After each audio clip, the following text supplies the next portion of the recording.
morning, everyone. Welcome to City Hall and to Council Chambers. This meeting is called to order. Today, our invocation will be given by Pastor Kevin Jennings with Mount Olive Lutheran Church. Pastor? Good morning, Honorable Mayor, Council members, and citizens of our city. In the name of the Father, and of the Son, and of the Holy Spirit, amen. Eternal Lord, ruler of all, graciously regard those who have been set in positions of authority among us, especially the mayor and city council of our city, that guided by your Spirit, they may be high in purpose, wise in counsel, firm in good resolution, and unwavering in duty, that under them we may be governed quietly and peaceably, through Jesus Christ our Lord. Amen. Amen. Thank you, Pastor. And our Pledge of Allegiance to the flag of the United States and to the Texas state flag will be led by Audrey Cox. She's a senior at Arlington Christian Academy, a National Honor Society member, and a 9-year participant at the Nueces County Junior Livestock Show. Audrey? Thank you. Please join me in the Pledge of Allegiance. I pledge allegiance to the flag of the United States of America and to the republic for which it stands, one nation, under God, indivisible, with liberty and justice for all. Please join me in the pledge to the Texas flag. Honor the Texas flag. I pledge allegiance to thee, Texas, one state under God, one and indivisible. Audrey, thank you, and good luck in your studies. Thank you. Ms. Huerta, would you please call the roll? Mayor Paulette Guajardo. Present. Council members Roland Barrera. Here. Councilmember Sylvia Campos will be participating by WebEx. I don't know if she's joined us yet. Ms. Campos? Yes, here. Okay. May we see you also? Yes. There here. you are. Thank you. Eric Cantu. Here. Gil Hernandez. Here. Kaylin Paxson. Here. Everett Roy. Here. Mark Scott. Here. Carolyn Vaughn. Here. Deputy City Manager Michael Rodriguez. Here. City Attorney Miles Risley. Here. Mayor and Council, a quorum of the Council and the required charter officers are present to conduct the meeting. Great, thank you, Ms. Huerta. That takes us to Section E, and that is our city manager's comments and update on city operations. And today's standing in for Mr. Zanoni is Michael Rodriguez. Thank you, Mayor. Good morning, everyone. We have one item this morning. We have a presentation that Jeff Edmonds will provide to the City Council and community. Just wanted to give you a quick heads up on a North Padre Island seawall community meeting we have tomorrow. So I'll turn it over to Jeff to give you the details. Okay, I'm going to go over a little bit of a review about the project, and this is the first meeting that we've had that's really directed at the general public. So this is a review for everybody. The seawall prior to the project, the situation was that the seawall was privately built back in the late 60s, early 70s. It is in a poor state of repair. The owners, due to prior legal rulings, they cannot restrict public access to it. They couldn't get insurance on it. Any catastrophic damage was not eligible for FEMA public assistance.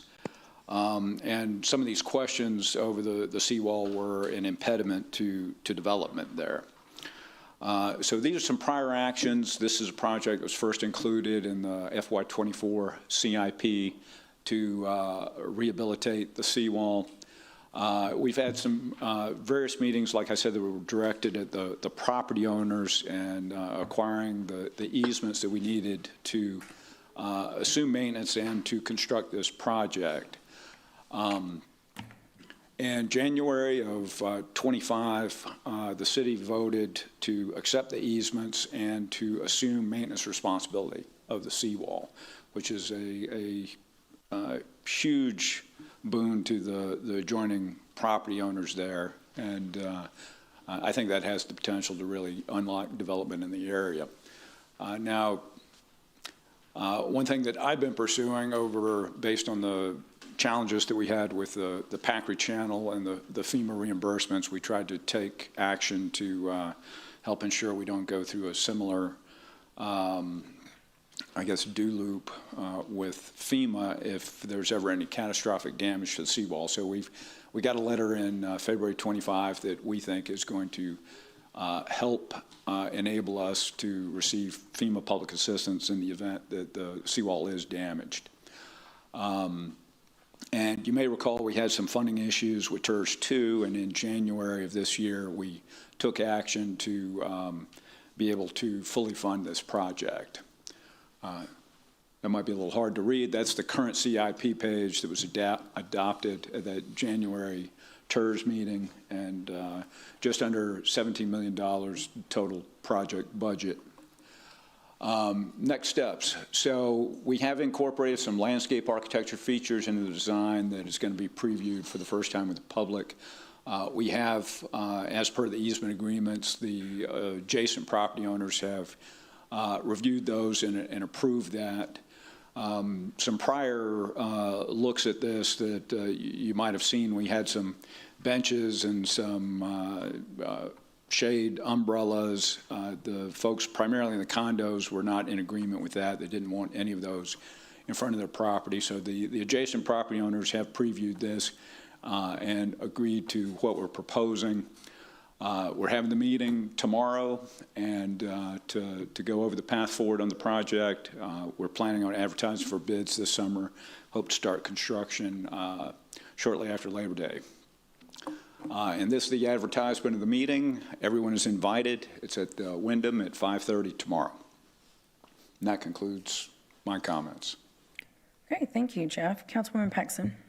Thank you. Jeff, thank you for the presentation. I'm really appreciative to the staff and to this council and the board for prioritizing this for especially District 4, but for the whole city. This will be a project that adds tremendous protection and enhancement to that area. And so I really do hope everyone takes note and comes out and provides some feedback so that we can make sure when we go into that 100% design and we move forward that it looks good. But I just want to say thank you for your hard work. I know that the teams had worked tremendously diligent to make sure that this was fully funded and highly prioritized. So thank you for that. Jeff, is there going to be, you said the meeting is for kind of to overlook what the path forward looks like. Is there, we don't have a timeline right now in terms of what we think we're going to, how much time we're going to need to take care of this, improve it? For the construction? I think it's going to be over a year of construction. I don't have the exact amount. Craig Thompson with Hanson is the project manager. He's going to go over the details about the construction. And I'm going to go over, some of it's going to be review. I'm going to go over some of the background on this that you've seen previously. And, you know, why we're doing this and the steps we've been through and kind of some of the issues that, legacy issues that have existed on this, and then Craig is going to go over the current condition and what they're proposing to do and what these new features are. Okay, and that's great. I think it's important that we get input from the community, the direct community out there. So thank you. We appreciate the briefing. Was that all you had, Michael? Oh, Councilwoman Paxson, do you have another comment? The question on the timeline reminded me. I appreciate also, and I'm sure we'll bring this up tomorrow at the meeting, one of the things we talked about greatly was trying to facilitate our peak seasons in that beach with that construction, which you said it could take a little over a year, and I think that would drive that number as well. So I'm sure we'll talk in detail on that tomorrow. Absolutely, yes. Thank you, Jeff. Jeff, thank you for the presentation. Michael, thank you. So it's 11:42. We're going to go ahead and start our public comment. And so as we begin the meeting, I want to take a moment to address the rules of decorum. The council chambers is a place of public business, a forum for civic discussion and decision-making and service to the people of Corpus Christi. It's not a stage for personal attacks or disruptions or vulgarity, so we're not going to tolerate those violations of decorum. We're here to do the people's work, so let's proceed in that spirit. If you would like to speak on a specific agenda item during its discussion, you do not need to sign up beforehand. I will ask for public comment when the council considers the item. At that time, you may come up to the podium and speak. And I will ask City Attorney Miles Risley to review the council meeting rules of decorum, which will appear on the television screens above. All citizens must be courteous, polite, and respectful to one another, including the city council and city staff. The mayor and council members shall be referred to by title and/or title surname. All remarks must be addressed to the mayor and city council and not to the council members as individuals. Citizens are only permitted to speak on city-related subject matter. Speaking on any non-city related matter is prohibited. Loud, boisterous, profane, or obscene language or behavior is not allowed. Citizens must refrain from any disturbing noise, demonstration, or other act disrupting to the city council business. Thank you, Mr. Risley. So in-person comments are limited to 3 minutes. For call-in or WebEx video speakers, Corpus Christi residents receive 3 minutes and non-residents up to 1 minute. A visible timer positioned near our city secretary's desk will help manage the allotted time. And if you have a petition or any relevant information, please present it to the city secretary before speaking. And today, we have 22 speakers. And we will start with Robin Sanders. Ms. Sanders.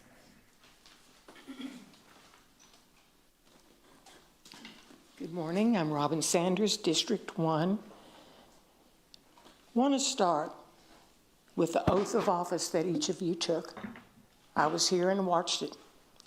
You end your oath of office with, and so help me God. I want to speak today about the travesty of the FEMA fraud attempted. We know that this happened. We know that it was let go criminally, but what we did not hear about or discuss was who are the people that perpetrated this fraud. One of them is Devendra Bhakta. Who is he? He's the chief of the board of directors of the appraisal district. How did he get there? You appointed him. Are there any repercussions to Devin Bhakta for attempting to steal $2 million in potential tax money? And we wonder, why are our taxes going up? It's because of that type of action. So what do we do about it? You have to do something about it because you appointed him. You can remove him. He's in an extremely powerful position. And I can tell you now, as a landman, he fully takes advantage of that position.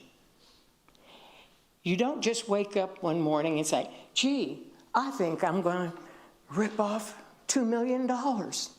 I'm going to do it by committing fraud on a FEMA document. That's premeditated. He's probably done it before. He'll probably do it again. It is your honor that's at stake. And it's our money that's at stake. How can you allow someone with that low of credibility in a position to do that? For our city attorney, Texas State Tax Code, Chapter 6.033. That's where you need to look. You file a resolution, the exact pathway to do this is written in that code, and also reference 6.035. Please do your duty. Thank you, Ms. Sanders. Bradley Bartleson.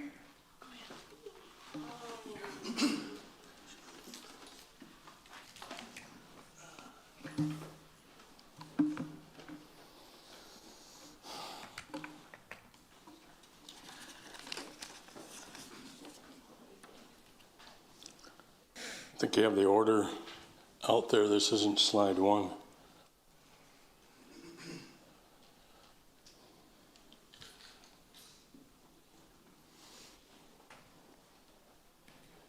Still, got to go back, please.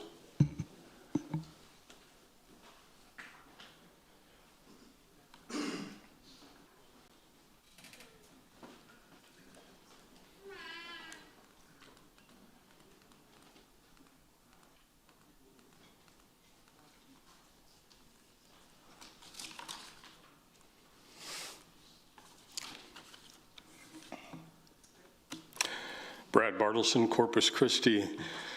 We can no longer stand to have one vote at a time and selling water to all comers. We need a city strategic, defining our values and strengths, what we want to become. For example, do we continue taking on more industry for city revenue at the expense of our beaches, fisheries, and tourism? With a city strategic plan, we can decide how much water we need to produce and for who. Our strategy will protect us from AI data center operations that incur high power demand, raising the cost of power, have high water demand, offer few jobs, and revenue going elsewhere. Our bad bootstrap energy deals saw huge tax abatements, didn't get the jobs, and incurred high water use. So are we making good deals or simply funding campaigns based on economic growth when our industry tax abatements cost millions of dollars per employees? From our city strategic plan, we generate a water strategic plan displaying cost of living impacts and use figures of merit to make water sales decisions. Cost-benefit analysis of water resource options moves us from one at a time and opinion votes onto physics and finance and using portfolio decision-making. Cost-benefit ratio needs to be our common lingo. On the left, our water resource options are ranked by this, ranging from 0.03 to 0.73. The green highlighted group is a portfolio selected by best cost-benefit ratio, meeting a demand of 163 million gallons a day. Recently, water projects were advanced on a one-at-a-time basis, totaling $408 million, with no referendum, no cost-benefit ratio, no portfolio analysis. And we've not seen transparency that our shortage has been driven by industrial demand amidst decreasing residents' demand. The Mary Roads pipeline is our largest current source, was recently brought up to 70 MGD. Now we understand it has a potential of 100. 40-year and recent precipitation maps show that this can be relied on in periods of drought in our watershed. The pink area has the San Antonio, Mission, Guadalupe, Blanco, Aransas rivers running under the MRP, offering cheap fresh water to swiftly add to our capacity. As a point of fact, the voice of the people is 3-1 against Inner Harbor when this is done on an equivalent fair basis. Thank you. Thank you, Mr. Bartleson. Sandra Meyer?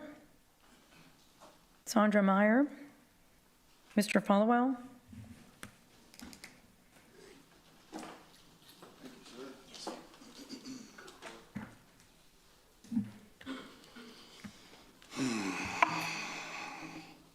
Ready? Thank you, ma'am. Okay, so I'd like to start with Mr. Cantu. Thank you, sir. Last time I was here, well, a couple of times ago, you were talking to Mr. Weasley off Harry Potter, and you were saying that, asking him if it was illegal for him to violate my rights, and he said it wasn't as simple as that. Well, it was and is as simple as that. That's why I'm talking right now. So, Mr. Weasley from Harry Potter, you're either corrupt, you're a liar, or in my personal opinion, you are both. And if you are both, the council controls your job. Citizens control council. So if y'all don't want him working anymore, tell them. If they keep them here, get rid of every single one of them. Does that make sense? And you got one less corrupt person here, right? That's how that works. All right, I'm again here to talk about Mr. Officer Martinez. I had a little chat with the chief last time I was here. Gave me some excuses of why they got into the house with no probable cause. Either way, Mr. Martinez is not allowed to beat women. Okay, the excuse is that he has a badge, so now he gets to sit at home and we got to pay for it. I think that's BS. What do y'all think? BS. All right. I am wearing a police shirt. I went to the police academy. I got certified. Can I go in any of your houses and beat up your sister or daughter? If I did, would I be sitting at home getting paid? No. So that's aggravated assault, which it says person, not cop, person, He's a person. There's no exemption from being a cop. None. He should have been thrown in jail until he could bond out.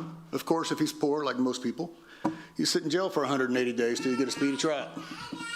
He didn't get no bond. He gets to sit at home on taxpayers' dollars, sitting there, getting paid. I don't think that's right. How about you? Laws lose authority the moment the people enforcing them become exempt. If the law only applies to citizens, but not the badge politicians or government in general, that is a form of control. A free society cannot survive under double standards. So what are we going to do about it? One law, equal accountability, with no exceptions. Power without accountability becomes corrupt. Rule for thee is never freedom for me. Does that make sense? So, Mr. Weasley, whenever you're ready and you want to, you can give me a public apology. If not, I'll be up here every single time coming up here and talking just about you. Does that make sense to you? Can you get that through your brain or not? What you did was wrong. You're a tyrant, and it's not fair to the public. So I thank you for your time. Appreciate you letting me talk. Mr. Cantu, good job, sir. He's a piece of shit. Chris Gilbert. Chris Gilbert. Statement of fact. Yes, statement of fact here. Just wanted for Mr. Falwell's information with regards to the police officer. We do have an agreement with the Police Officers Association that is kind of like a union agreement. So we do have some requirements that we do have to fulfill. It is not something that we are doing intentionally. With respect to Miles Risley's employment, under our charter, he's hired by the city manager and affirmed by council. So we don't have direct authority over him in terms of his employment. However, there are opportunities to change the charter at some point in the future. Thank you. All right. Chris Gilbert. Is Chris Gilbert here? Alejandro Chavera, sorry.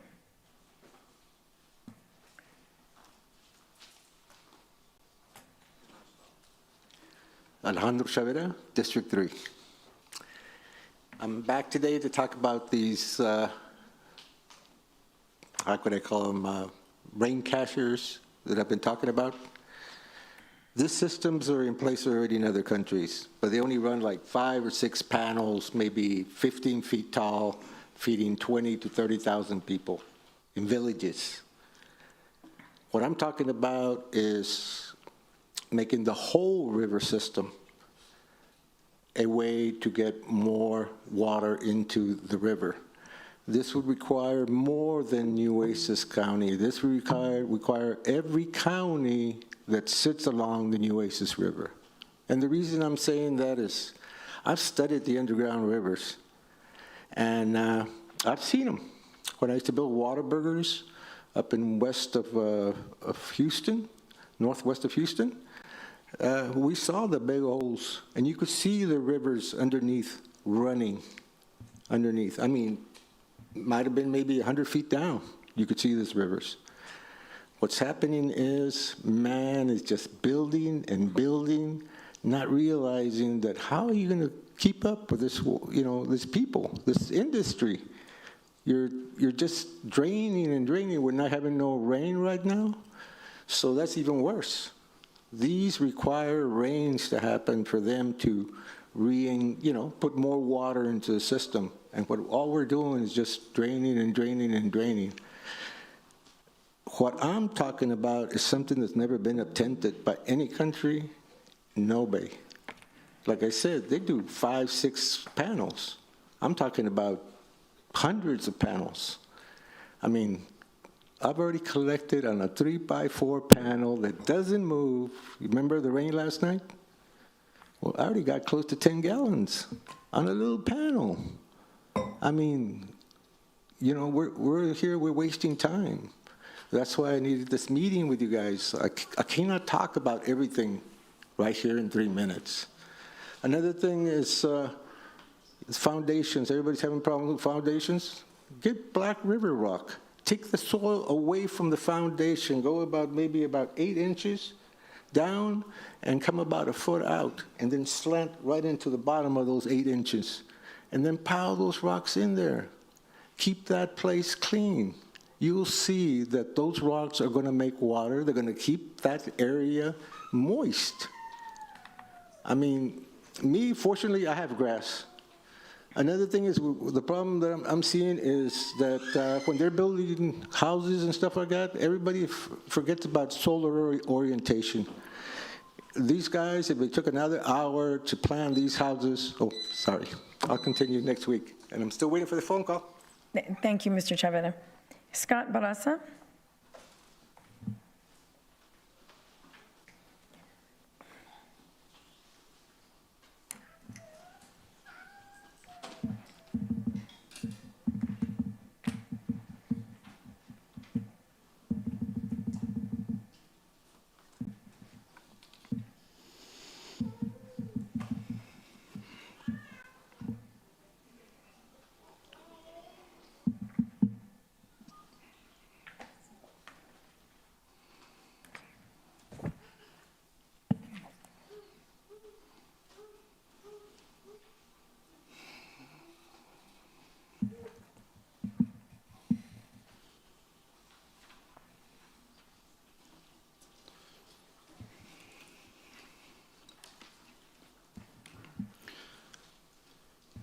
Good afternoon, Council. Scott Barraza, Nueces County.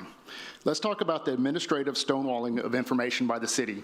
I recently submitted 2 public information requests, one for the hydrologist reports and another for the well mitigation plan. Included in your packets are the results of those PIRs, an outrageous price tag to produce 2 reports and the permit special conditions, and the same 4-page document posted on the Securing Water website. Notice that condition 4D is not fully included. The sentence literally ends with a comma and a blank space, exactly as I pointed out during my last council comment. Since February, I have repeatedly requested the written well mitigation plan contemplated under these permits. I submitted a PIR specifically seeking that document. Yet to date, the city has failed to identify any actual mitigation plan. A monitoring program is not a mitigation plan. The permit contemplates action, not merely observation. So I have to ask, why can't the city produce this document?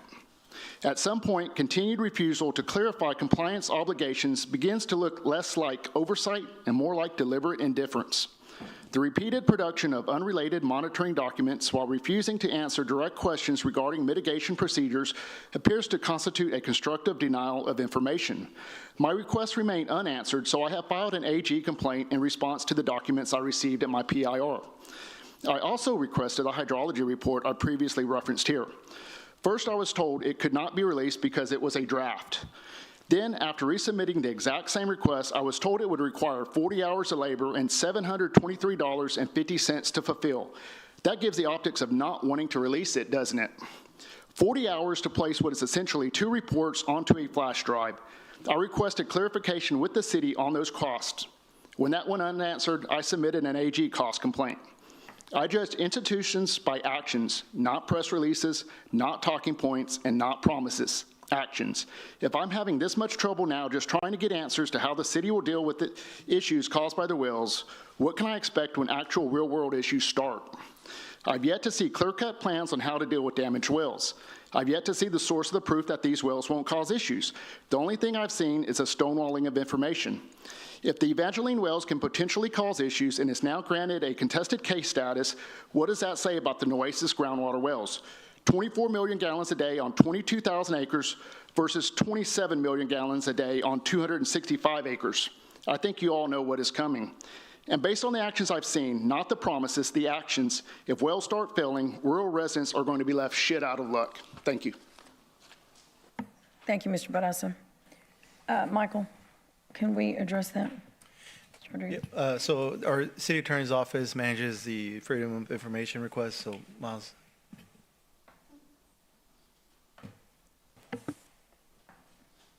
We administer the public information requests in accordance with state law. We handle between 2,000 and 4,000 every year. So are we working with him to get the plan he's asking for? We have responded to the requestor in accordance with state law. Councilwoman Paxson. Thank you.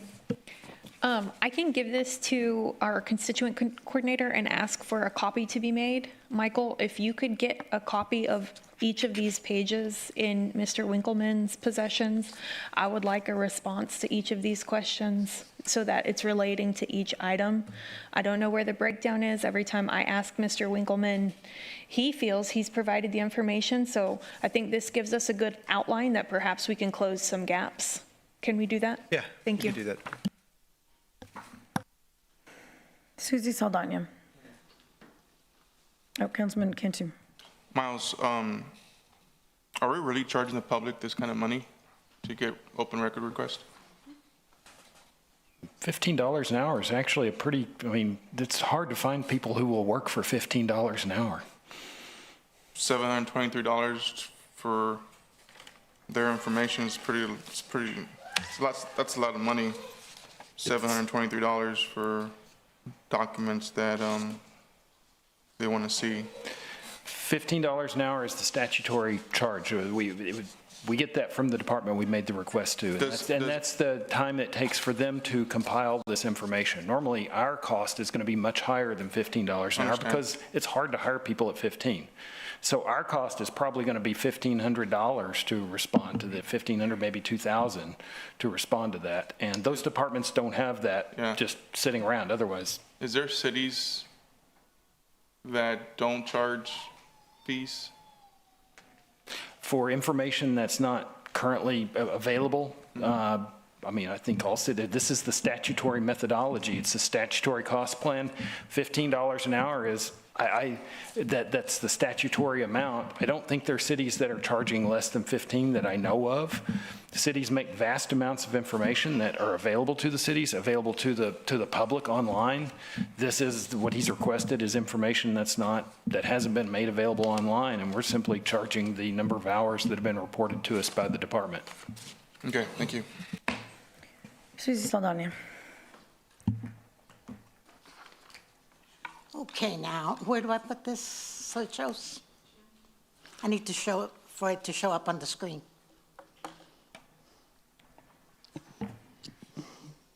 Okay, we'll have to use that. There's a dot camera there. Let me get that for you. Here? Can someone assist? You can show me.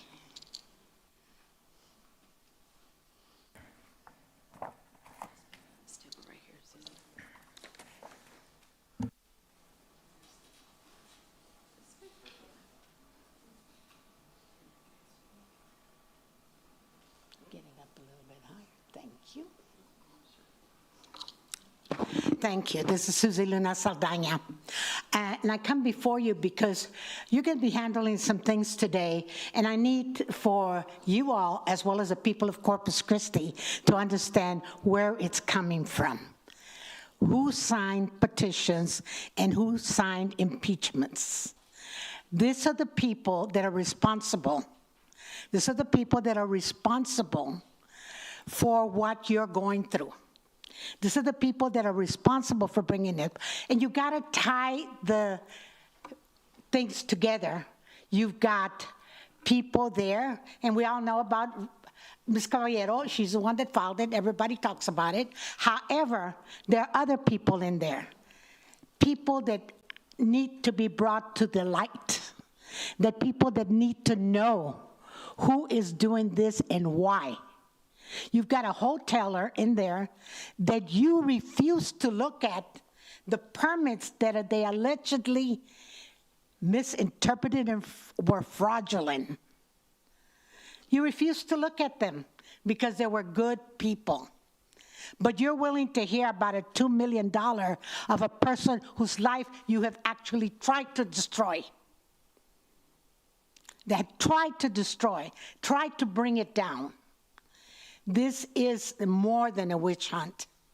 This is on you sitting on those benches to try to get it straightened out. Impartial? Are you impartial? Ask yourselves, what are you doing about this? These are the people that signed your removal and your impeachment. And why? So that someone else can sit in that chair from here till the end of the term? Is that what it's been looked for? It's going to be the highest vote getter. We all know that. Who's going to sit in that chair if you succeed in removing or impeaching the mayor? I am interested in justice. I am interested in stop spending our money. Stop spending it on things that are not easy to do and that you're doing as a political thing. Let's face it, it is political. Don't tell me you're doing it for dignity or respect. If that was being done, then you would have found another way to do it. This is being done for political reasons, and I'm tired of it. And I'm tired of coming here and telling you what you need to do because you're not going to do it. But the people, the citizens of Corpus Christi, have a right to know who started it, why it was started by a competing hoteler, who you do not want to touch, who is being paid, whether under the table, on top of the table. Let's find out. Eddie Flores.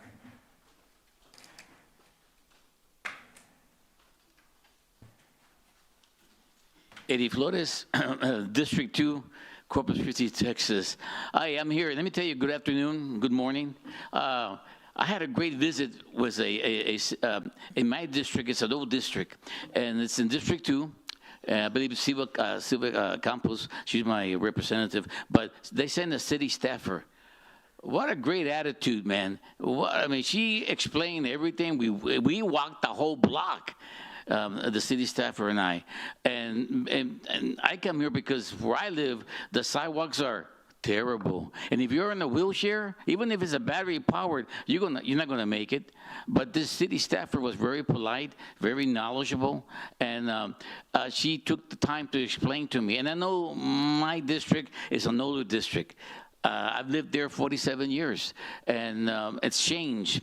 And District 2, where I live, it's by Del Mar College, right off of Ayers, where the Ayers bowling lane is.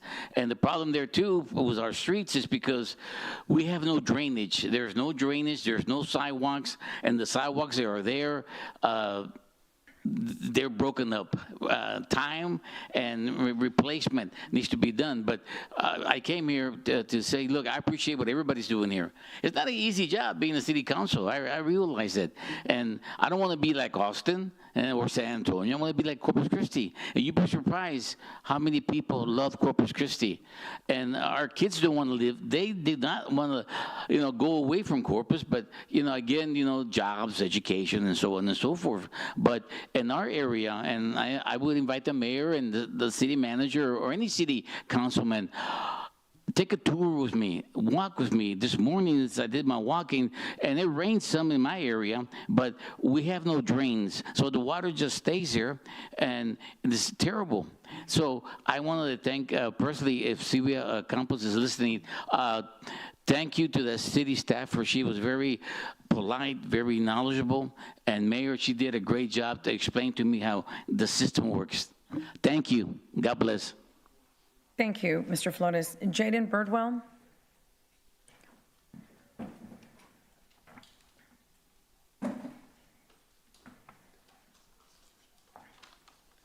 I'm Jaden Birdwell. I'm a resident of Corpus Christi. I'm here to ask this council, while building our local pipeline infrastructure was never treated as a priority, while protecting public integrity and regular families clearly isn't one either. You spent 5 years and millions of taxpayer dollars chasing a failed billion-dollar desalination plant, all while letting treated wastewater flow straight into Oso Bay instead of piping it into the refineries. Now regular families are paying the price with mandatory water cutbacks this September. Meanwhile, our neighbors are drowning in economic hardship.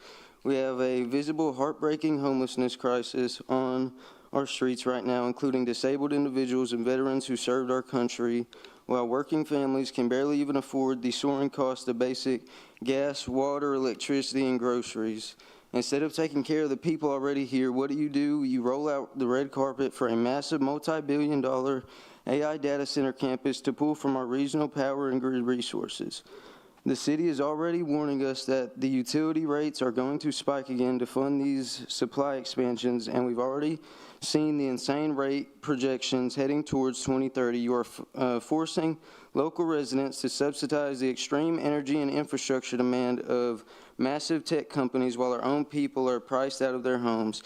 If you want to know why residents don't trust your planning, look at who you are hiring and managing. We just watched a regional water tester get indicted on 10 felony counts for falsifying water quality documents. Go straight to our city laboratory. Meanwhile, look at our streets while former officer Alicio Martinez was arrested for assaulting a victim on a service call. The other officer caught on viral video just last month, who went to a home for a wellness check, slammed a young woman to the ground and beat her, hasn't even been arrested. He is still walking free while the department just investigates it. How can we trust your multi-billion dollar infrastructure plans when you can't even secure the safety of our homes, the stability of our wallets, or the integrity of our tap water? Stop chasing corporate quick fixes. Stop sacrificing our resources to data centers and heavy industry. Clean up our city departments and take care of the citizens of Corpus Christi. And when I was walking in here, I had, homeless people asking me for money. This is very sad, to have all of this, going on, especially disabled people, veterans. There's people, literally missing limbs, sitting right behind this place. And I know they're getting little bits of help, but I mean, it's basically nothing, but thank you. That's it. Thank you. Thank you, Mr. Birdwell. And as a statement of fact, I want to point out that the area there where we do see homeless is right behind City Hall, but in front of Mother Teresa Shelter. And they, so there are they're clients, and they wait for the shelter to open and whatnot, come in and out of that shelter. So doesn't make it okay, but I'm just letting you know that's why they're there. Miriam Guerra Rashidi.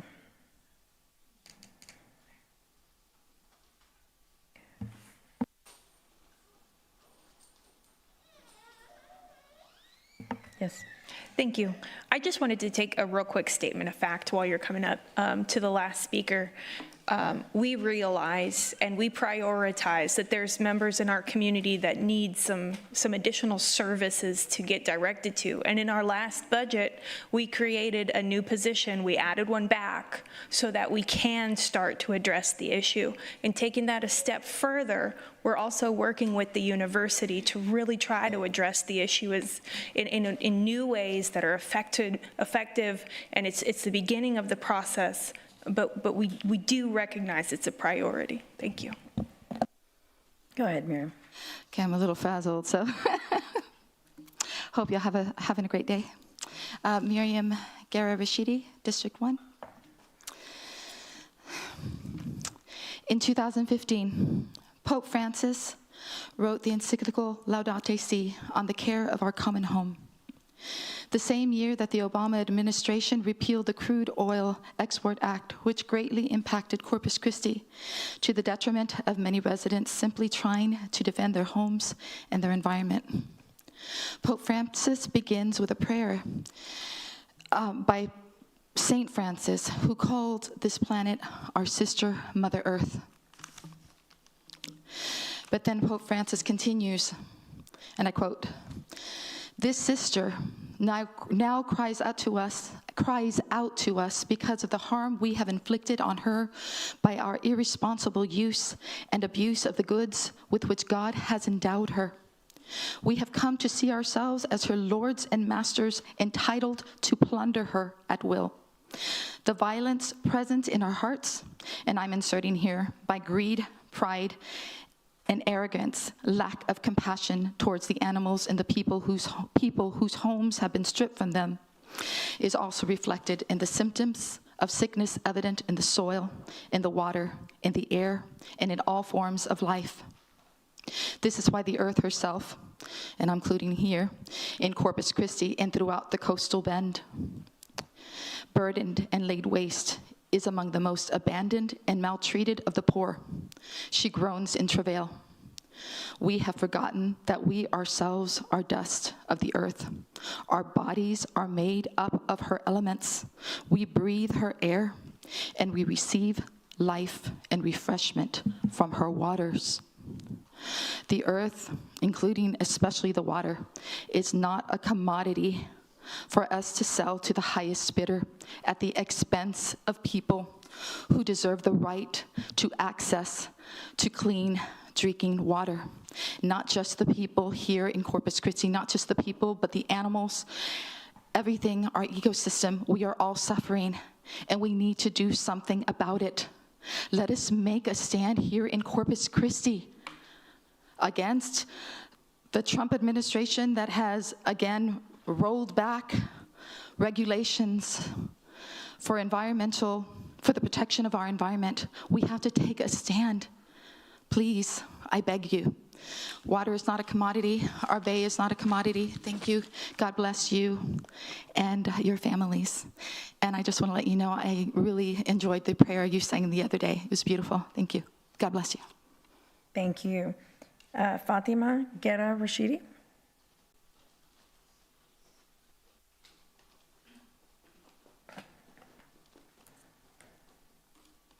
Fatima Rashidi, District 1. Today, I'm going to quote Sir David Attenborough, who's beyond wiser than I am. After living for nearly 100 years on this planet, I now understand the most important place on earth is not on land, but at sea.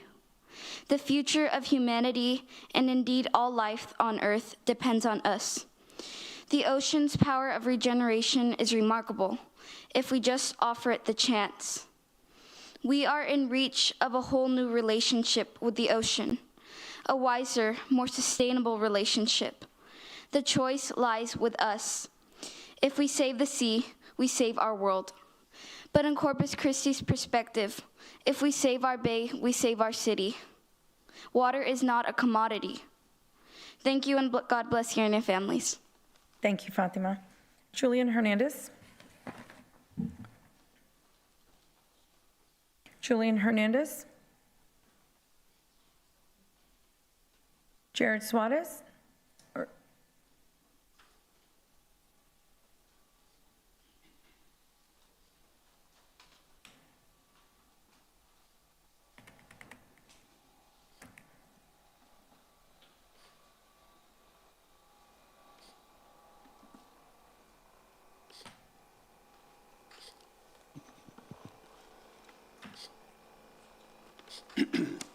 Jared Suarez, District 2. Well, I see we still don't have handrails throughout the entire ramp on the side of the building. I suppose disabled residents are not entitled to the same level of care and consideration as everyone else. Instead of spending over 100 grand on an elaborate gated entryway, perhaps some of that money should be used to widen the entrance to this chamber so wheelchairs can safely and comfortably enter and exit.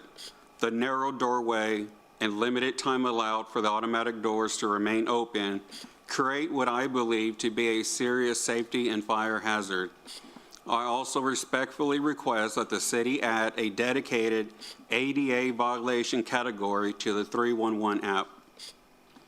At the last meeting, the mayor told Eric Cantu that he was out of order while striking her gavel.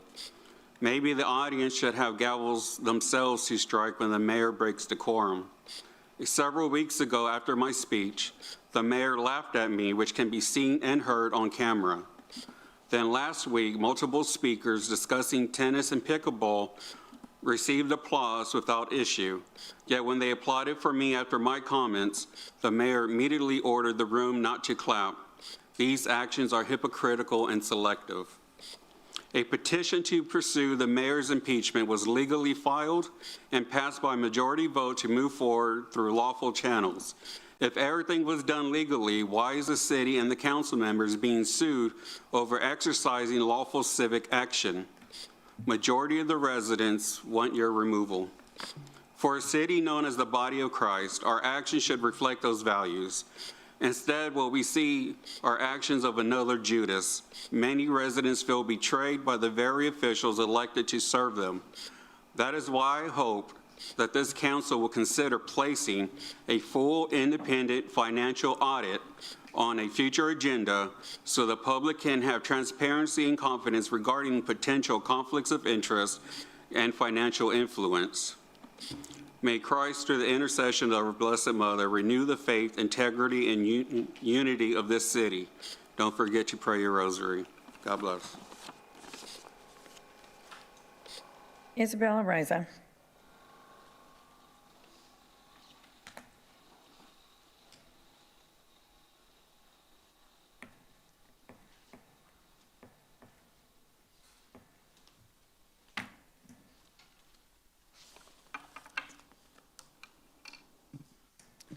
Okay, Isabel Raiza, District 2. I'm a co-founder of For the Greater Good, and I just wanted to talk about the 8 projects, water projects that we're manically pursuing. Our group has estimated it to be about $2.1 billion of costs and about $47 billion in terms of operating costs. And we think that the water rates are going to increase about 115%, and all of that is like this claim for economic development and the impact that the petrochemical industries would have on our local community. But I wanted just to share with you that I went to Texas Workforce Solutions page and looked at their targeted occupations, and I also went to the Bureau of Labor and Statistics to look at their data. And the Workforce Commission only bothered to report 2,324 jobs directly related to the oil and gas sector.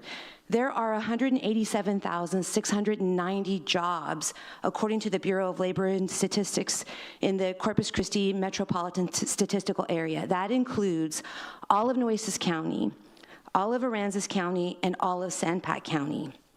So I went through the listed occupations in the Bureau of Labor and Statistics, and I read all of those, and I tried to identify all the jobs that were connected or that had like industrial or chemical connections. And I came up with 5,150 jobs. That's still only 2.7% of all of the jobs in the area.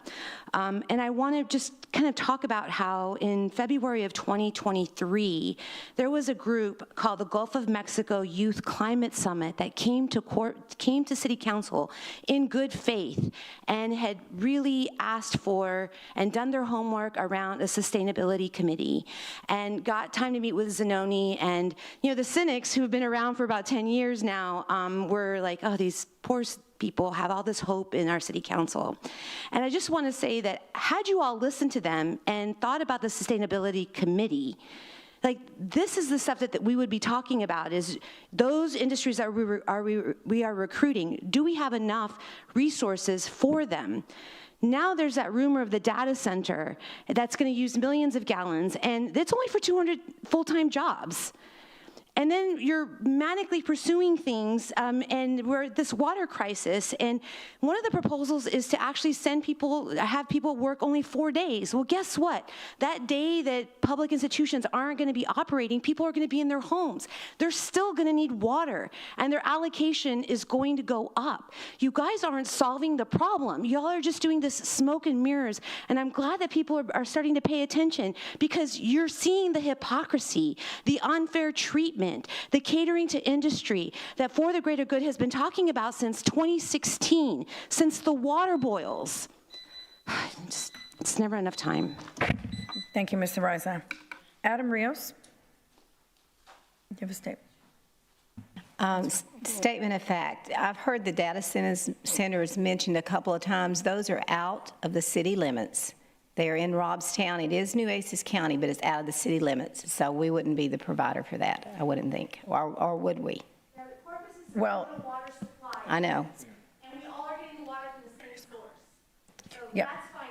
it is outside, minus like a parking lot that's inside. All right, thank you. Mr. Rios. Yep. Adam Rios, Corpus Christi District 5. I just wanted to talk about the support that I have for a local nonprofit known as the Golden Mike. And I wanted to talk about the work being cultivated through their nonprofit Raps and Apps. What is happening through this program is far more significant than a single showcase or a community event. It is building infrastructure for artists in our city that have long possessed immense creative talent, but have often lacked consistent pathways for that talent to be nurtured, elevated, and sustained. As both a supporter and participant in this organization, I have witnessed firsthand the effect it is having on local artists. There's a tangible energy surrounding the program, one rooted in opportunity, collaboration, and belief. Musicians who once felt unseen are finding confidence in their voices. Audiences are reconnecting with the power of local art, and young creatives are beginning to see that a future in music and culture is possible here in Corpus Christi. And that matters, because for years, many artists in South Texas have created in isolation, carrying the weight of limited resources and minimal visibility despite possessing world-class originality and perspective. Programs like the Golden Mic and Raps and Apps help bridge that gap. They create spaces where artists are not only encouraged to perform, but also given tools, mentorship, visibility, and community support that can genuinely alter the trajectory of their creative lives. I've heard consistent praise surrounding the program through conversations with community leaders, artists, business owners, and even elected public officials, all of whom recognize the importance of investing in creative infrastructure that supports local talent and strengthens community engagement. What excites me most is that this still feels like it's only the beginning. Corpus is filled with artists capable of standing shoulder to shoulder with creatives from other larger cities. The difference is opportunity. And programs like the Golden Mic and Raps and Apps are helping create that opportunity here in Corpus Christi in the Coastal Bend. They are proving that artists from South Texas deserve not only recognition, but investment. As an artist and creative myself, I understand how rare it is to encounter programs that genuinely uplift creatives while simultaneously building community around them. The Golden Mic and Raps and Apps is doing exactly that. It is planting seeds that will continue to grow for years to come, not only for musicians, but for the cultural future of Corpus Christi itself. I ask everybody to get involved and learn more about this nonprofit. And I believe that investing in this is not only beneficial to artists, but for the future and cultural identity of the creative city that all of us call home in Corpus Christi. Anyway, that's all I got. Just wanted to spread that for you all. Raps and Apps, a lot of videos being filmed here, a lot of producing going on here with Grammy Award winners. There's a big movement happening in Corpus, so just pay attention to it because it's coming. Thank you. Thank you, Mr. Rios.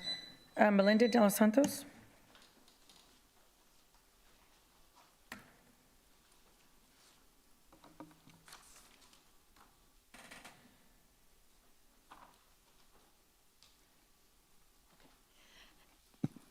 Good afternoon, Melinda de los Santos, District 2.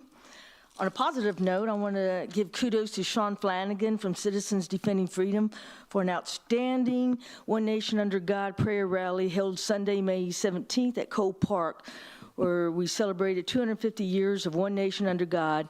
There were many citizens that united to pray.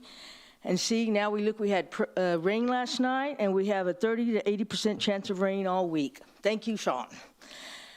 What is truth? There has been a lack of truth regarding our water, some fraud documents, etc. I came across this while doing some research, that throughout history, systems built on deception have depended upon hidden accounting, manufactured scarcity, narrative control, selective enforcement, institutional opacity, fear conditioning, and the manipulation of perception over reality. When genuine transparency enters such systems, those benefiting from darkness often experience revelation itself as a threat. Not because truth is evil, but because truth removes the protective camouflage surrounding corruption. The greater the deception, the more violent the reaction to exposure. False authority fears verification. Truth welcomes it.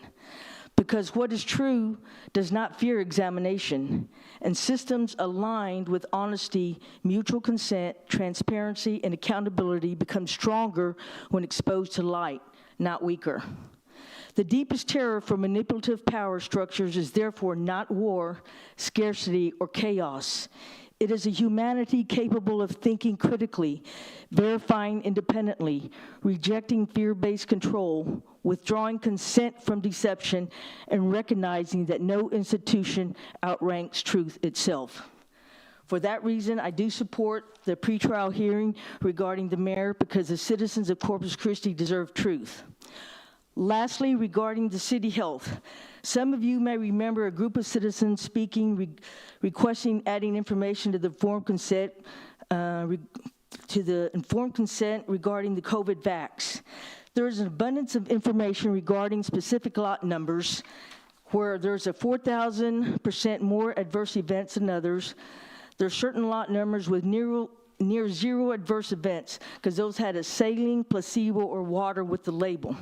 There are lot numbers with the moderate adverse events where people experience fatigue, myocarditis, blood clots, hospitalization rates increase 300%. And there are lot numbers with catastrophic, where stroke, cardiac arrest, neurological damage, death rates of 8,100% above the statistical norm for any pharmaceutical product in history. Please, parents, do your research. There's a lot coming out of there. There's even the Children's Health Defense is seeking potential plaintiffs. Thank you very much. Rachel Caballero.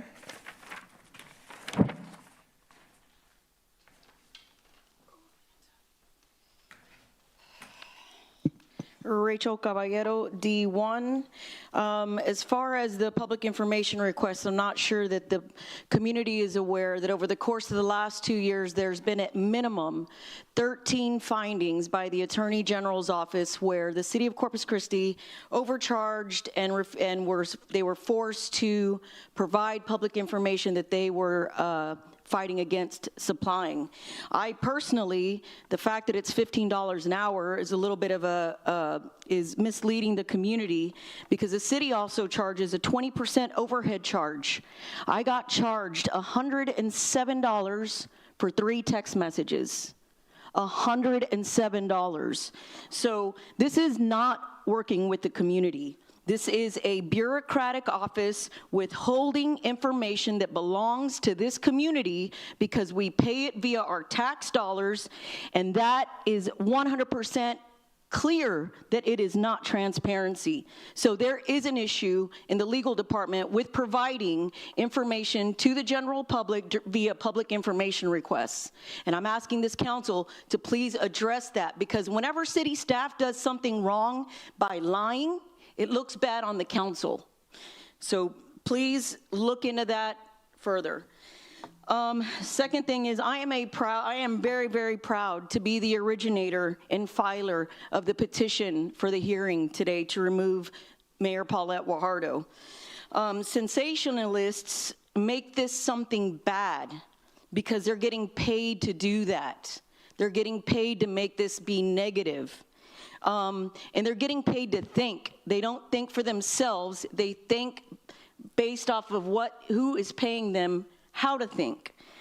We should all, as a community, be standing up against violations of the city charter. We should all be standing up against corruption. We should all be standing up for demanding accountability by our elected representatives. And we should all stand up against tyranny. Truth fears no investigation, and they don't fight and sue your peers, and you don't fight to not be deposed again unless you have something to hide. So far, there's 2,489 votes on my petition to remove the mayor, and that is not just 5 or 6 people. That is a good chunk of this community, and it's 5 times more signatures than any petition in this city has ever filed online. So I ask you guys to please do the right thing this afternoon. You did not file this petition. You did not file anything else. We did it as a community, and I ask that you follow the city charter today. Thank you. That concludes our in-person public comment. Rebecca, do we have a phone? Yes. Sean Merritt is the first person signed up. Oh. Okay. Sean, what? Thank you very much, Council. Can you hear me? Yes, we can. Very good. Sean Merritt, D5. I'm speaking because the public record surrounding this removal petition is becoming blurred, and it needs to be clear. The process began with Homewood Suites incentive issue. Questions were raised involving disputed FEMA material approval concerns, later litigation expansion, testimony disputes over what was known, when it was known, how decisions moved forward. Those questions eventually led to a citizen petition under the charter. That is where this started. The petition itself is not a criminal proceeding. It is a charter removal process. The allegations raised include malfeasance, incompetence, misconduct, neglect of duty.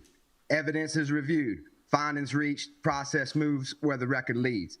Federal court has spent time examining how the charter functions, and when citizens' petitions, removal authority, and interpretation questions collide, at one point the absurdity was highlighted with, well, I guess we can't remove the mayor at all because the charter says he and she's a woman. And that was an exact quote. Behind that moment was a larger issue.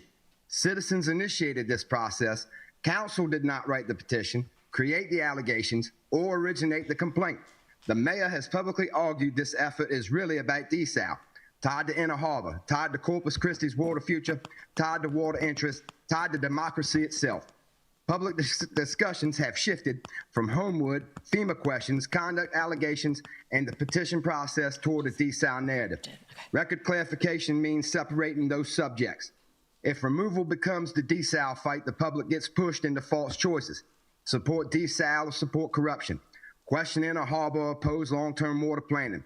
Demand accountability or be labeled anti-water. You can support desal and still demand evidence review. You can question Inner Harbor and still support future water supply. You can reject corruption without opposing desal. The standards should stay simple. Establish facts, review evidence, apply equal standards, protect transparency, maintain the public trust. If the allegations fail, let the record show it. If evidence supports findings, follow the charter. Do not bury a removal process inside a water argument. Do not turn accountability into a political label. Establish the facts, review the evidence, reach findings, protect accountability. Truth fears no investigation. And I'd also like to say, Mr. Hernandez, did you go to the mayor's school of law here? Imagine a trucker in contract with the city gets a DUI and hits somebody and injures them severely. Is he going to pull out his Teamster's card as a shield from arrest? Come on now. Same thing with this Officer Martinez. He committed a crime. He needs to answer to the swift Texas justice. Thank you very much for my time. Thank you, Mr. Merritt. Next is Alberto Certuche.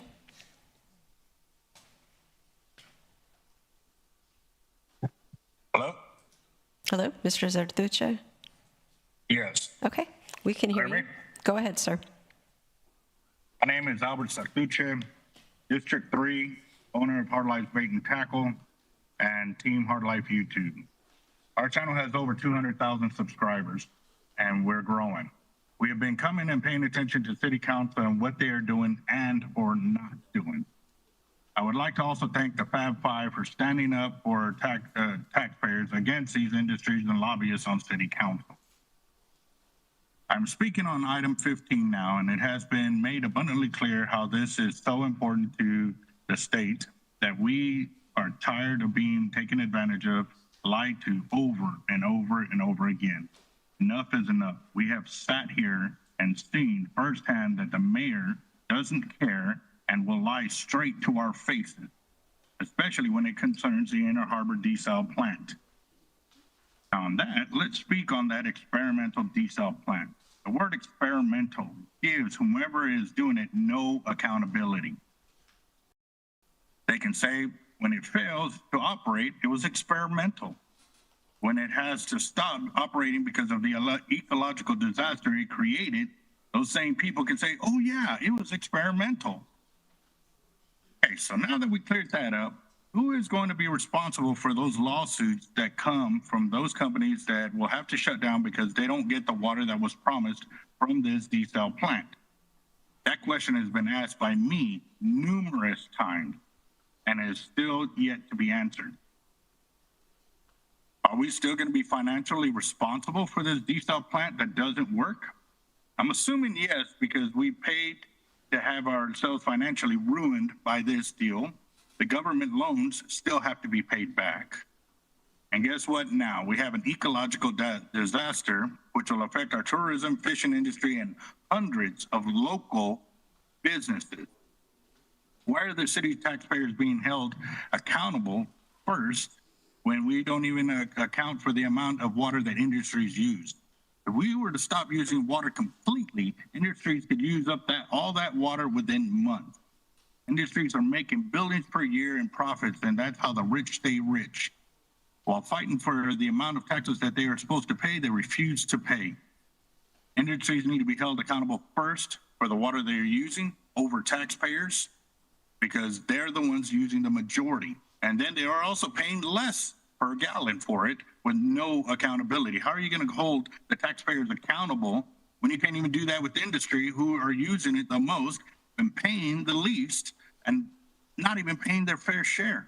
Hold them accountable. We are done with this lie. Thank you. Thank you, Mr. Zartuche. Next is Tanya Bergstrom. Hey, this is Tanya Bergstrom. Can you hear me? Yes, we can. Okay. Hi, this is Tanya Bergstrom, District 4. I came up here today to speak about Corpus Christi needing a BMX track.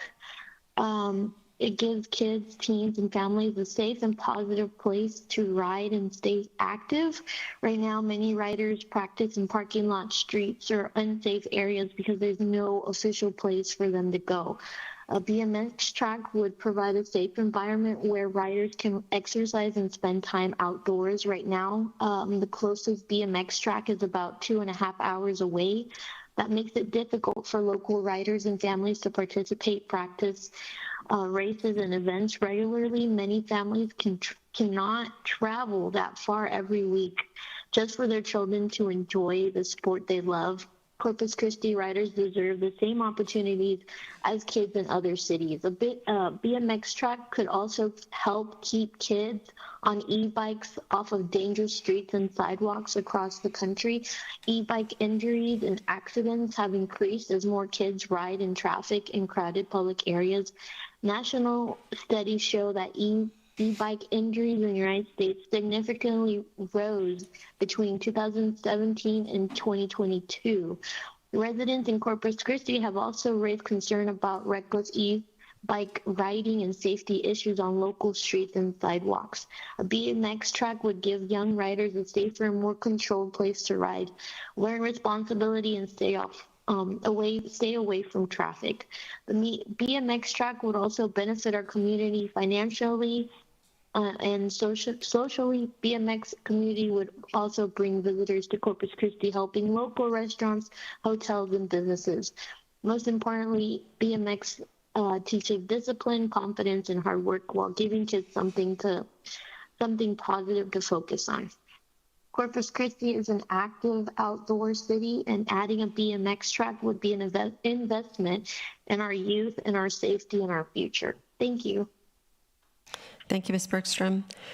Next is Corelli Leal.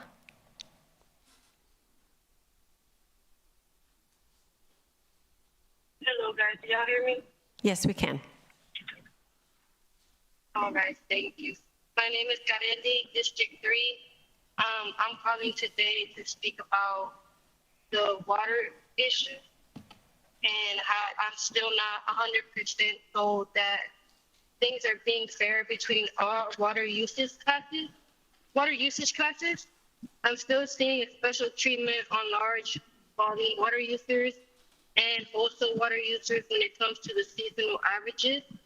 I think that residents and commercial water usage class should also have some sort of seasonal average, at least in the summertime or wintertime, because of holidays and because of increased tourism during the summertime. It's not fair for families who already have to spend a lot of money during Christmas to have a larger water bill, or for small businesses that get an influx of customers during our peak summer months to have to dig into their profits because they're having a higher water bill. Well, there's these huge companies that make billions of dollars, so much money that we can't even imagine, that are trying to be cheap and not pay what they're supposed to pay. I noted that in the drought contingency plan during stages 2 and 3, large volume water users and wholesale water users aren't expected to pay $4 after the 1,000 gallons.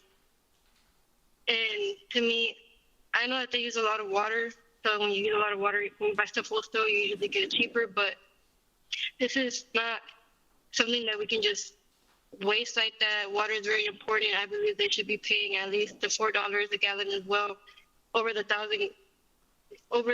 baseline allocation, and that would possibly be more fair. I think it's important that we put the people first, we put our ecosystem and our wildlife first, and then we protect the body of Christ from further pollution and corruption. And I was also a person who signed the petition as well, just because if there's anyone in office that's doing corrupt practices or doing something fraudulent, I believe that they should be investigated, and if there is something found, then to be, persecuted or charged or taken care of. And it also applies to officers. If they're abusing their power, they definitely should be prosecuted, because it's not fair to the citizens that they're supposed to protect. But that's all I wanted to say. Thank you, guys. Have a good day. Thank you, ma'am. Mayor, there are no more online people signed up. Thank you, Rebecca. Mr. Julian Hernandez, did you want to go ahead and come on up?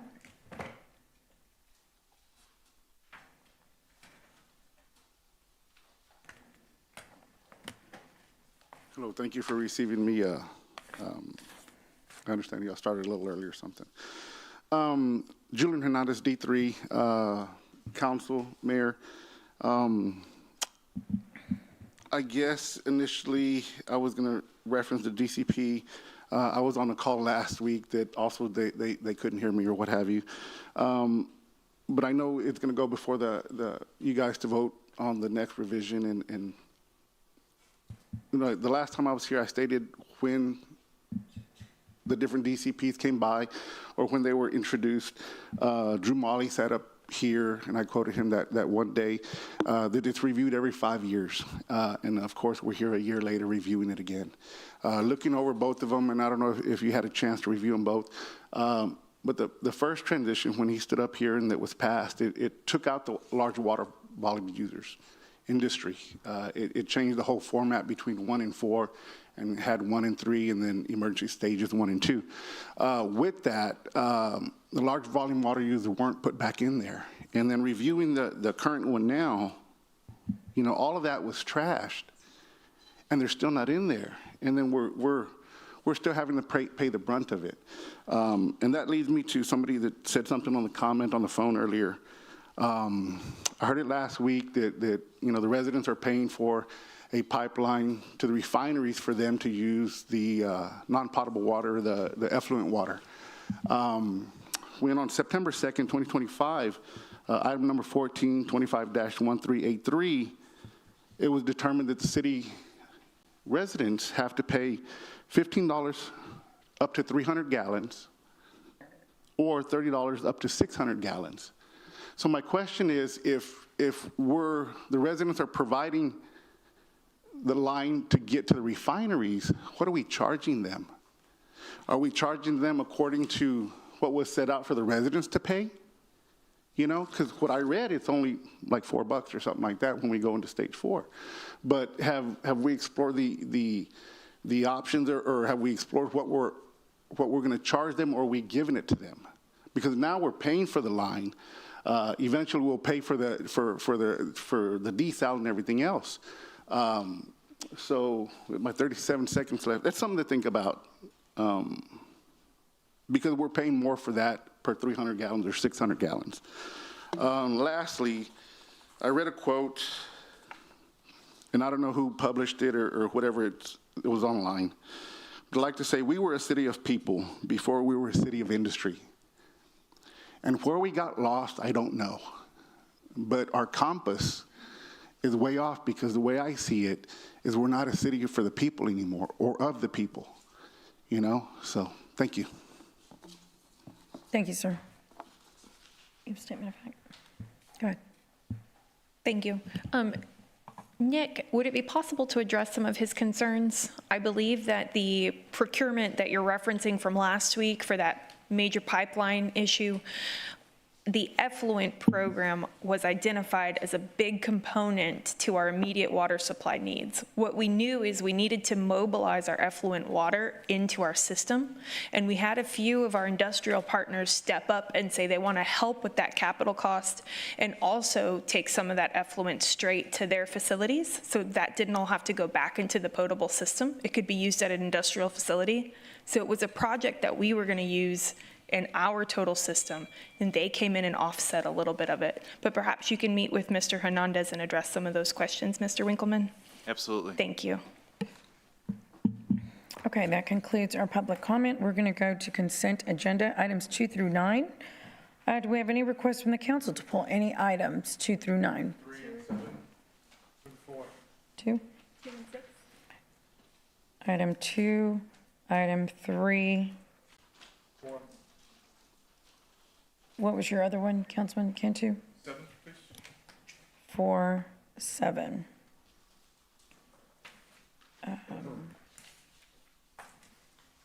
Okay. And Mayor, I think item 9, we have to make a staff amendment to that one based off type B action yesterday. Okay, so pull item 9. All right, do we have any requests from the public to pull for public comment at this time? 7. Okay, well, that's been pulled, so at that time we can make comment. I'll entertain a motion to approve the consent agenda. I'm sorry? Okay, you can come on up and make public comment on item number 8.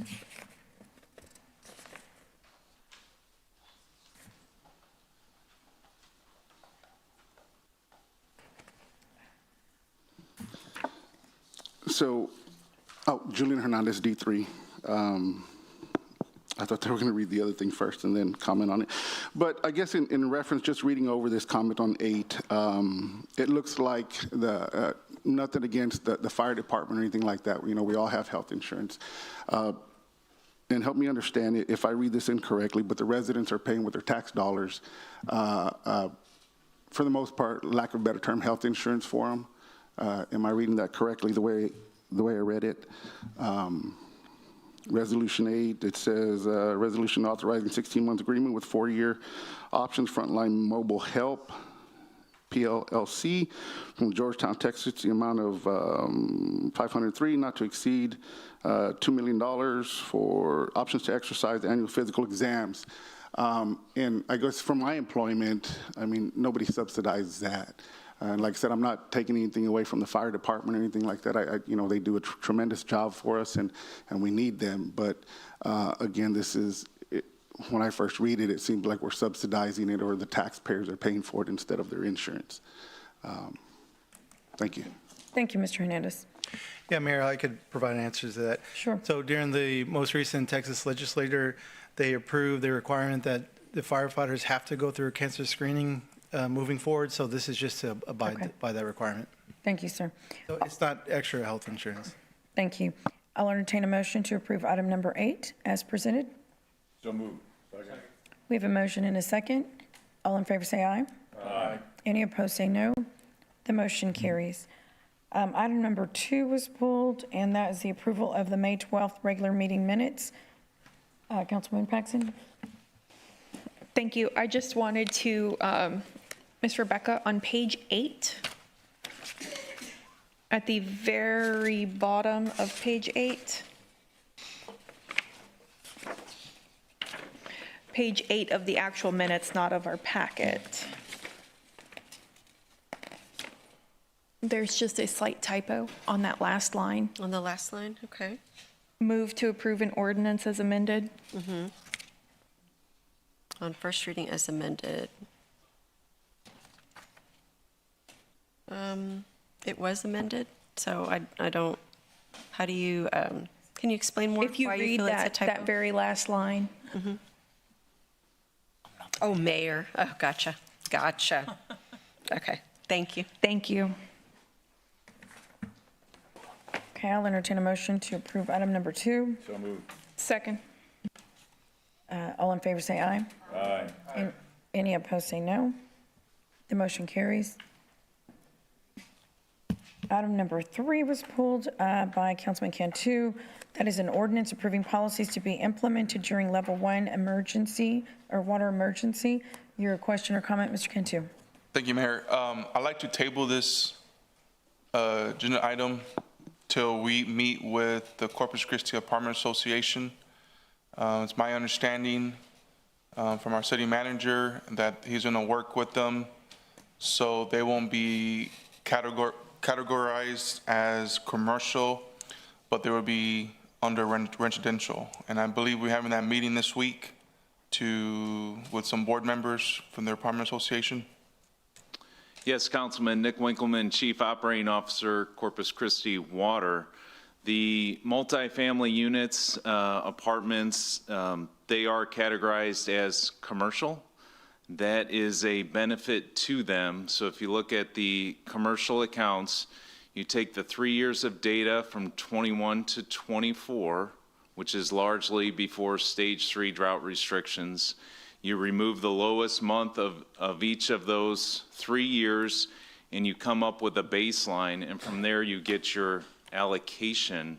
So that allows us to provide a baseline based on historic usage. Now, one thing that I did say is at both of our workshops is we do know that there's vacancy with a multifamily unit, say an apartment. You know, there may be a vacancy rate of, say it was 80% from 21 to 24, and currently, you know, hopefully they're 100% full. That if they find that that baseline still won't allocate enough water for them, that is an ideal reason to request and receive an approved variance. And you are correct, we're meeting with the executive director of the Apartment Association tomorrow. And those are the same things that I will explain to them, that treating them as a commercial unit actually benefits them in terms of looking at historic usage for their facility and understanding their needs. I just feel that apartments or homes also, I mean, I used to live in an apartment, that was my home, and I should be under residential, and I should be able to use 6,000 gallons of water per unit. I don't think it's right what we're doing to them. And when I heard their concerns on their town hall meeting, I was very concerned for them. And I really don't if I don't get a second on my motion, I understand, but I don't feel comfortable moving forward without talking to them, because I don't think it's right for them to be under commercial just because, you know, they're apartments, you know, because in reality, you know, we all cannot just afford a home or a mortgage, you know, and that's their home, their apartment. So, you know, I don't feel like we should leave them out. And there's 50,000 homes and apartments today in Corpus Christi. And that's a lot of people. And so I really would like to see this tabled and figure out how we're gonna do it tomorrow with their meeting and see what we could figure out. But I just don't feel that it's right for apartment complexes not to be considered homes, because that's everybody's home. I used to live in an apartment, that was my home. So, I mean, it just, I don't feel like it's right. And I think they should be categorized under residential. Thank you. I certainly understand, Councilman, and I agree with you. Those are people's homes. That is why we want to go the extra step and provide individual baselines for each of those commercial entities based on their historic usage. We feel that'll be much more favorable for them. And then, of course, we've outlined in terms of vacancy percentage, they can absolutely request a variance. And I think that would be well supported just on the number of apartments they have rented out as opposed to those historic years. So the goal was always to take that into consideration, and the staff and the modelers want to go above and beyond and assign an individual baseline for those complexes. Nick, where's Peter on this? Because I don't think this is about whether you live in a home or an apartment. Most of us have all lived, well, maybe not, I don't know who has, I certainly have lived in an apartment. But I guess my point is it's about allocation. It's about allocation to a residents, right? Right.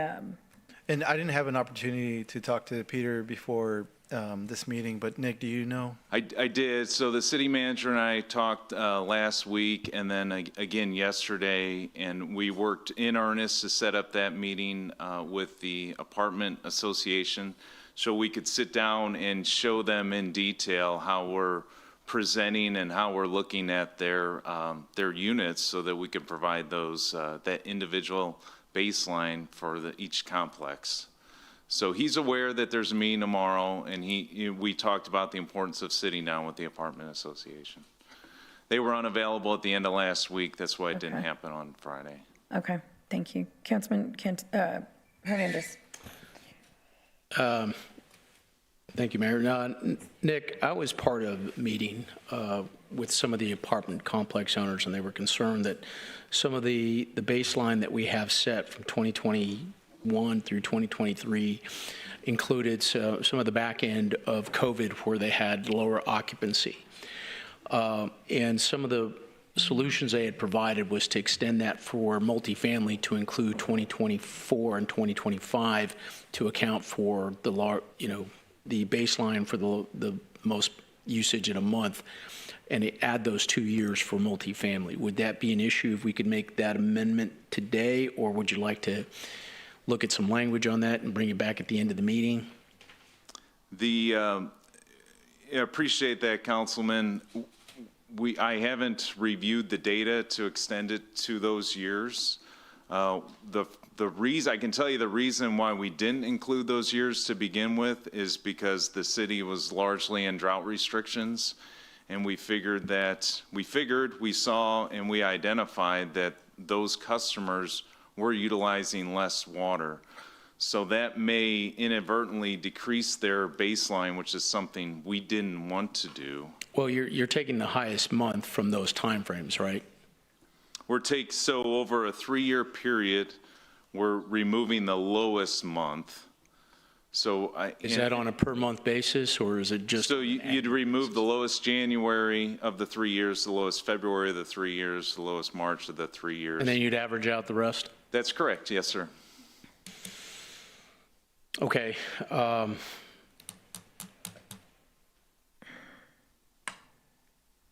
It seems I would have to agree with Councilman Cantu about delaying it until you can get some of that information about that. So let me ask one more question.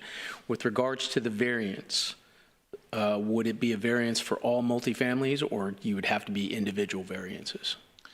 So our approach is to look at each complex as an entity, so we would provide them with an individual baseline. So they would have to ask for a variance for their specific unit. For the simple matter of fact, we don't understand, how many units are full in each complex. The business owners know that information. We just ask that they share it so we can approve the variance. Okay. I'm not comfortable necessarily without having that formal discussion that Peter agreed to with the Apartment Complex Association, or what do they call themselves? I forget. But I'll listen for other comments. Thank you. Councilwoman Vaughn. And I see that you're trying to help them, and maybe they don't know that that is the better issue to do it that way, but I think that for the simple reason that they were told there was going to be a meeting, they're not expecting us to approve it, I would not think, until they are heard, because they may have some more information for you. That's just my point. I just think for the reason that Mr. Sinoni did tell them, because a council member went and called him, and he said he would meet with them, I just think we should keep our word, meet with them, and then vote on it. Councilman Scott. Yeah, and I was thinking about whether I was going to ask this question, so it'd be nice if I'm way off base. I would think that COVID would have helped residential water usage numbers, because everybody went home and worked out of their houses and their apartments during COVID. Am I missing something? I know a lot of our employees work from home. That's just the way we did it. And I think largely they were home at that period. yeah, so I would of time. think using, generally speaking, using COVID numbers would help apartment complexes. Yeah, it would result If you're not at the- theoretically in an elevated baseline, a higher baseline, yeah. That's a good thing for them, right? For water usage, yeah. Okay, Mhm. thanks. Yes, sir. Just had to clear that in my mind. Councilman Barrera. You're just, in the event that, I mean, if this is going to offer an item to hold us up, could we approve the rest of it with the exception of that component? Is there a possibility? Eric. Well, I mean, I want to see if it's possible. Yeah, let me find out, Councilman. Yeah, is it possible for Steve? Yeah, that's what I'm saying. Could we amend it later? I mean, because the majority of the council wants to, the thing is that I don't want, everybody's conscientious to make sure that we move forward on this, you know, residents and obviously commercial. So there's not a reason why a 3-signature memo couldn't come back to be able to review that, so that way we could amend it later. Councilman, we're going to look into that to see if we're able to make that change now and come back later, but I don't think we need a 3-signature memo. We could bring it back if we take it out and we need to come back to make that amendment. We'll find out. Yeah. Okay, just from a parliamentary standpoint, the motion to postpone or table is higher than a motion to amend, so we'd have to kind of go through that first before we could amend it. So. Yeah, we're making changes to the city code. I don't recommend doing those pell-mell without having a chance to really look at it and determine what you're really requesting. So if you're going to put it off till next time, that would be preferable to making a change on the fly and trying to figure out what the effect of it is later. So the motion to table, the. Motion to table to June 2nd, our next meeting? Yes, I was going to ask, will that date work for y'all? Okay, June 2nd. Okay. And Nick, do you have an issue with that? And holding off on the, Yeah, there's just a comment. The biggest comments I get is the planning and the preparation that people are trying to make. So they're looking, and it's commercial businesses, but schools. They're trying to better understand what the allocation is going to be, so they can move forward and meet it. That's the comment I have on it. right, so Councilman Barrera was suggesting that we pass the document without that part in it, is that correct? Or something of that nature, just so that way we can move Well, forward. Councilman Cantu, would you be open to that? Because you're concerned with that piece. And if we put everything else through, took that piece out until June 2nd. Hey, Nick, are we using COVID numbers for everything? Okay. So we're not talking about using COVID numbers. We were, that time period was selected because the city was largely dealing with stage 3 drought restrictions. And we know that our residential population has adhered to those. So we went back earlier than that, so that would be beneficial to the constituency there. Okay, thank you, Nick. Go ahead. Miles is recommending to table at this point and bring it back at the next council meeting. Yeah, the challenge is that we have interconnected sections in here. Okay. And so when you So it's say better that not. piece, I don't know what section or piece we're talking about. It's And better I not think we to need to be then. able to war game Yes, this and go yes. back and So forth. we have a motion and a table, Yes. motion and a second to table the entire document to June 2nd, which is our next meeting after today. Councilman Scott. Yep, sorry, quickly.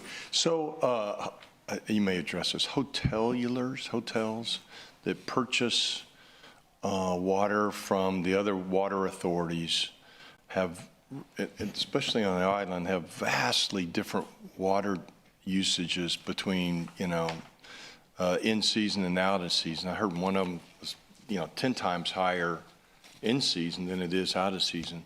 But because we don't sell water to them directly, they adhere to, I don't know what it was, water district number 4? 4, yeah. And tell me how that works. And So- because my point is, if we're getting 2 more weeks, then I'm just going to get a bite at that apple. So this city has a number of wholesale customers. Those are our customers. One of them is Nueces County WCID number 4, which largely serves Port Aransas. They, as part of what's spelled out in the drought contingency plan, they will receive a baseline and an allocation. and then it is up to that wholesale provider to determine and work with all of their customer classes. One thing that I've tried very hard and feel very passionate about is CCW shouldn't overstep. Those aren't our customers. We work very closely with our customers, but we shouldn't overstep into another entity's business. It's fascinating because some of those are inside city limits. You know, they pay taxes in the city of Corpus Christi. Yeah, and I'm, you know, specifically thinking about the enterprise fund. Remember, CCW is an enterprise fund, so all of our services are funded by water rates, sure, and our customer classes are set up as such. So tell me, all right, so we don't step on their toes. They get a 25% reduction, and then it's up to them to deal with these large hotels and how they operate, you know, 10 times more water needs in season compared to others. Does that negatively impact these hotels as opposed to being inside city limits by water from CCW? You know, I have experience operating a water plant. I don't have experience operating a hotel or a school. Well, I guess my point is I get the certainty, Nick, and I think you really are going above and beyond for the apartments. So I'm okay today, but if we do have a 2-week wait, I'd like you to kind of think through that, but without stepping on toes. I think we did some of that with the San Patricio Municipal Water District. We recognized some strange, conditions. I'd like that, you to think through that with, number 4, when it comes to these condominium hotels and how much water they use during season, because we don't want to negatively impact tourism as little as we can, right? Right, so the original, the baseline for the wholesale customers was very detailed in the drought contingency plan. We thought that was too drastic, so we worked to modify it, and that was what was approved at the first reading, which essentially gave our wholesale customers a higher baseline than what was in the original plan. We thought that was more appropriate for them looking at the data. Sure. If we modify any wholesale customers, right now all the wholesale customers' baseline is determined using the same methodology. If we modify one baseline, I would absolutely recommend you do it all the same. And then we may get into a component where the 25% curtailment is no longer 25% curtailment, and it could be an elevated number, just so that, because at the end of the day, we've got to hit a mark so we can always have enough water to meet our demand. I'm not completely sure I agree with that, but the good news is we moved away from, fines and turning off taps for using more than you need. We're just going to charge them a lot more, right? I guess, based on this, the rate structure. So, right, so there's for our residential and commercial customers, we are not issuing any citations if they exceed their allocation or their baseline. There is surcharges set up at those levels, no citations. Well, if it passes today, I can live with that. If it goes 2 weeks, I'd like to have a conversation. I'd like to you'd educate me a little more on that. Thank you. Yes, sir. Councilman Hernandez. We also received a letter from the mayor of Portland with regards to some of the way that San Patricio Municipal Water District is restricting their residents versus our residents. Now, I don't know if this is why they decided to use a different methodology than we did, or, that's to your point, you don't want to overstep your bounds with regards to how they do it. But have you given them our methodology to San Patricio Municipal Water District for them to review, and how we went about it? We've had a number of conversations with the San Patricio Municipal Water District. We've talked explicitly about their customers. They absolutely know our approach to our residential customers, and we've explained in detail that the revised baseline methodology actually provides more water for the water district than what was in the original drought contingency plan. And then, Councilman, just like I said previously, we've stated emphatically that we're not going to manage their business or overstep into another municipality like Portland or Rockport or Taft or Odom. Those are their customers, not ours. Okay. Okay, I'll wait on this vote. Thank you. Councilman Cantu. Nick, first of all, I just want to say thank you for everything you're doing. I didn't know that the Apartments Association was left out. I thought you guys have talked to them before you did this.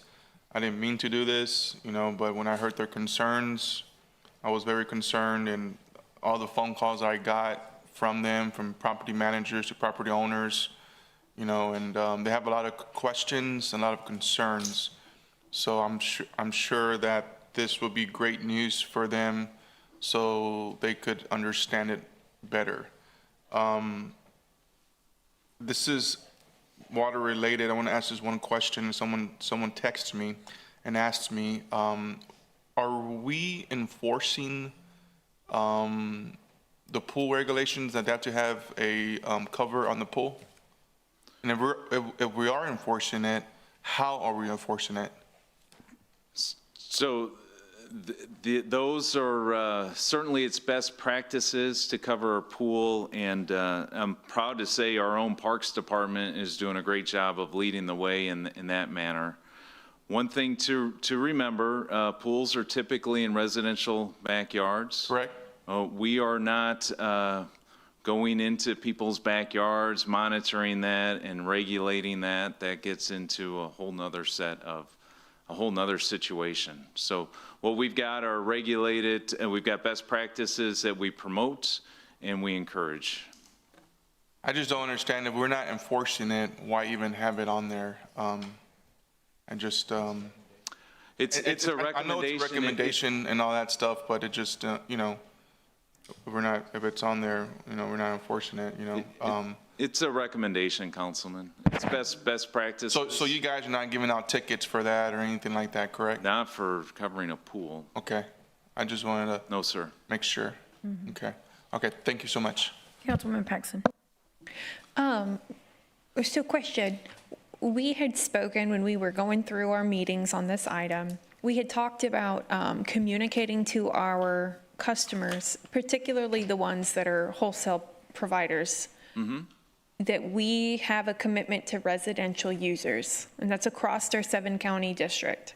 And my question at the time was, how can we communicate to them that we have placed a top priority on maintaining service to residents, regardless of if they live in the city limits of Corpus Christi or not? And basically what I had asked was that we could say, whoever you are as this wholesale provider, if you can tell us what percentage of your water use is residents, then we still have the baseline and the request for the 25%. But just like we would treat our citizens here, we would not look at a disconnect to those residents, because this is health, life, and safety.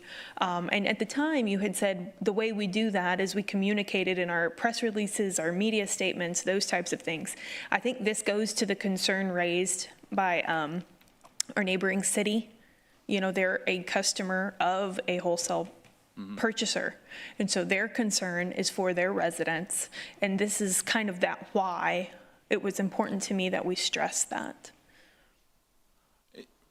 I think we have absolutely stressed it. Again, though, even specifically with Portland, even the San Patricio Municipal Water District wouldn't cut off someone's water in Portland, right? The Portland residents is a customer of the city of Portland, and then the city of Portland buys water from the San Patricio Municipal Water District, who buys water from the city of Corpus Christi. I think in our talks, as you're articulating our schematics and how we have delineated the different water uses and rate users, I think if we continue to stress that, as the regional provider and leader, perhaps that's something that we can cause that trickle down, no pun intended, to our different customers and then to theirs, because it's written throughout the drought contingency plan, throughout the water conservation plan, that as a water provider, it is within reason for us to require our customers to adopt similar policies. So if that's our commitment and policy, maybe that can help rest assured some of those customers. No, I understand that. I think then, to speak frankly, we'll see a lot more requests for increased baseline, which ultimately results in a higher curtailment percentage across the board. And it's sort of a loop. We've got to pick a fair point in the sand and move forward. I don't disagree, Nick. I totally agree. I see that what we have to do is maintain integrity of the system because that's paramount. I agree with you there.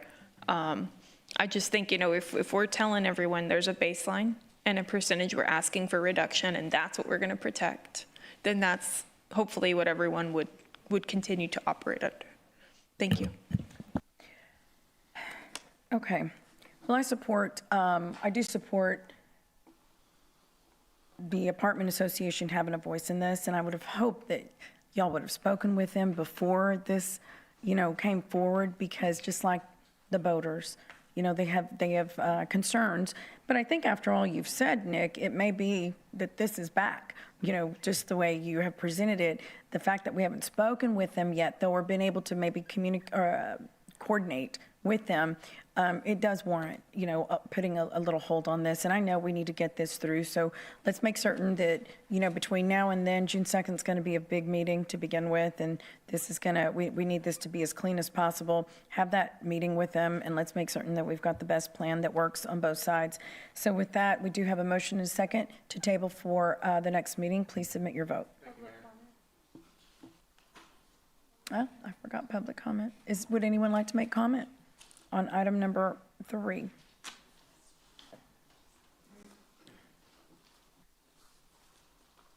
Excuse me, is this for this? Just for this item. Yeah, number 3. Hi, as a landlord and a member of the apartment association, the reason we don't like to be called commercial is words do matter. And we provide homes for families, children, single mothers, mom and dads. They may live in an apartment for the rest of their life, but it is their home. I've had some tenants for 20 years. And that other hard part is we have complexes we're totally remodeling. We may have only 2 rented right now, but in 6 months we'll have 8 rented. Sometimes we have 2 family members in there. Sometimes we have 4 family members. But we also, no one's taken in consideration, we have utility rooms with washers and dryers. And do we need to pull the washers out? There's just a lot of questions. And I hope when they meet with Michelle and Melissa tomorrow, they're really smart ladies, we can all come to a conclusion, And because we have a very different need than anyone else. We fluctuate constantly, and we should never refer to our residents as commercial. They're people.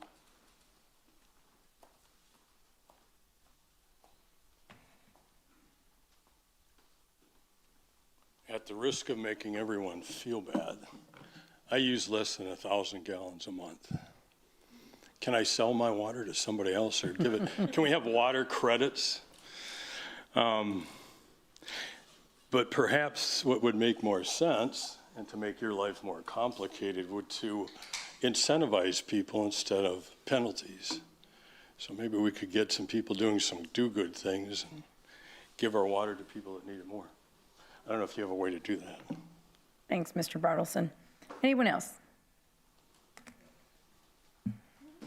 Shadows wash all my tears away, and I wake up to a sunny day because I love a rainy night. Anybody remember Eddie Rabbit? Yeah. The late, great Eddie Rabbit. Hi, my name is Tom Hollingsworth. My office is in District 4, and I live in District 3. This was really supposed to be more public comment, but I didn't realize that I had to be here by 11 o'clock in order to register.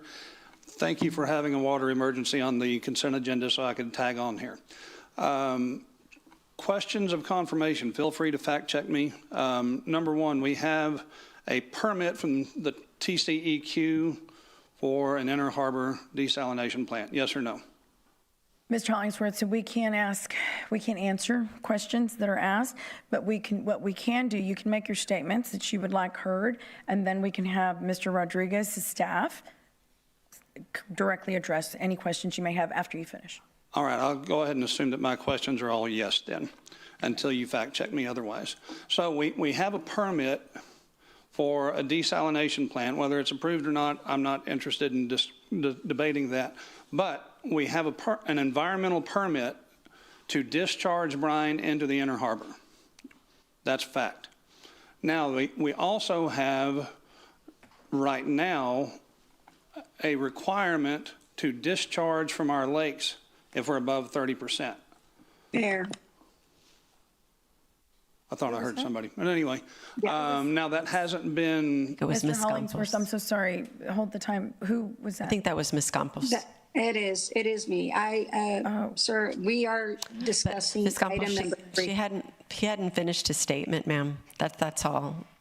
Well, We should, I yeah, guess- but the statement should be Ms. related Campos, to if you'll the item. take- We allow them to finish their statement before we interrupt them. Who's speaking? She's on Zoom. Oh. She's on Zoom, and so she's in the meeting, but on Zoom. Yeah. Who is? Ms. Campos, I'm sorry, Sylvia Oh, Campos. gotcha. Yeah. Okay, All right, Mr. Hollingsworth, go ahead. So we haven't discharged anything since 30% for a long time. Salinity may have gone up already without even a desalination plant. But we have a permit from the environmental agency that says it's okay. Now, we have an agreed order that says the city of Corpus Christi, the city of Three Rivers, and the Nueces River Authority are part of the agreed order that says you've got to release that. State Representative Denise Villalobos has interacted with TCEQ and said, what do we need to do to stop this? And TCEQ says all we got to do is have 3 signatures. Three Rivers, Corpus Christi, Nueces River Authority, and that is done. When I checked with State Representative Villalobos just about a week ago, no action has been taken. We're talking about emergencies, and no action has been taken. If we already know that the increased salinity is approved environmentally, then why has no action been taken? What are we fiddling around for? What State Representative Villalobos told me was that Corpus Christi wants to do a study. Really? We got to hire consultants to do what Sherlock Holmes would say, elementary, my dear Watson. Sign it. Thank you, Mr. Hollingsworth. And Michael, will you make sure the staff gets with him and updates him on the memo that Peter had sent on that and the other issues? Yes, ma'am, will do. Thank you. Anyone else?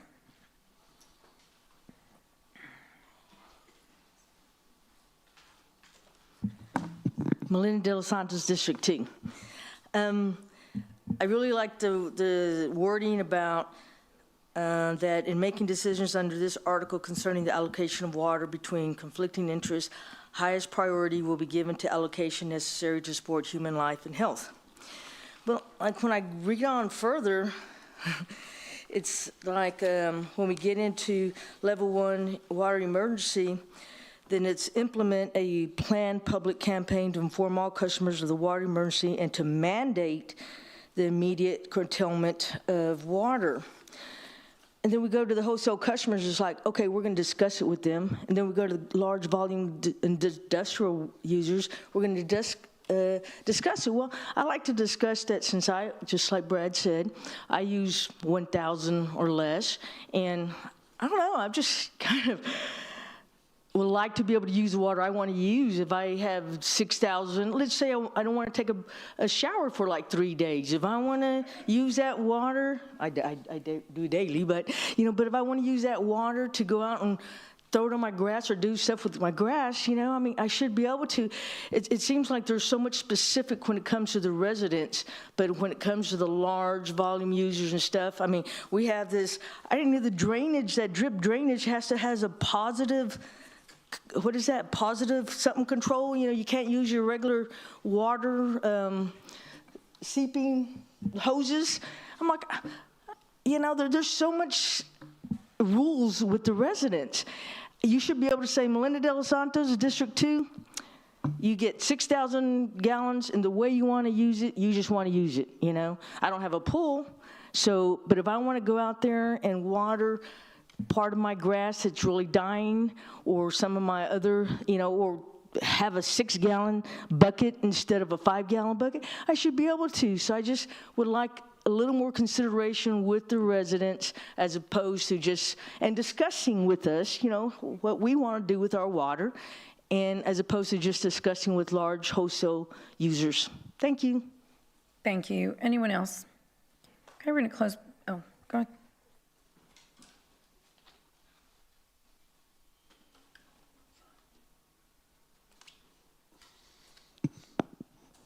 Mayor, Council, like the other gentleman too, I didn't know the rule. I didn't read the rule about public comment, but I like the tabling idea.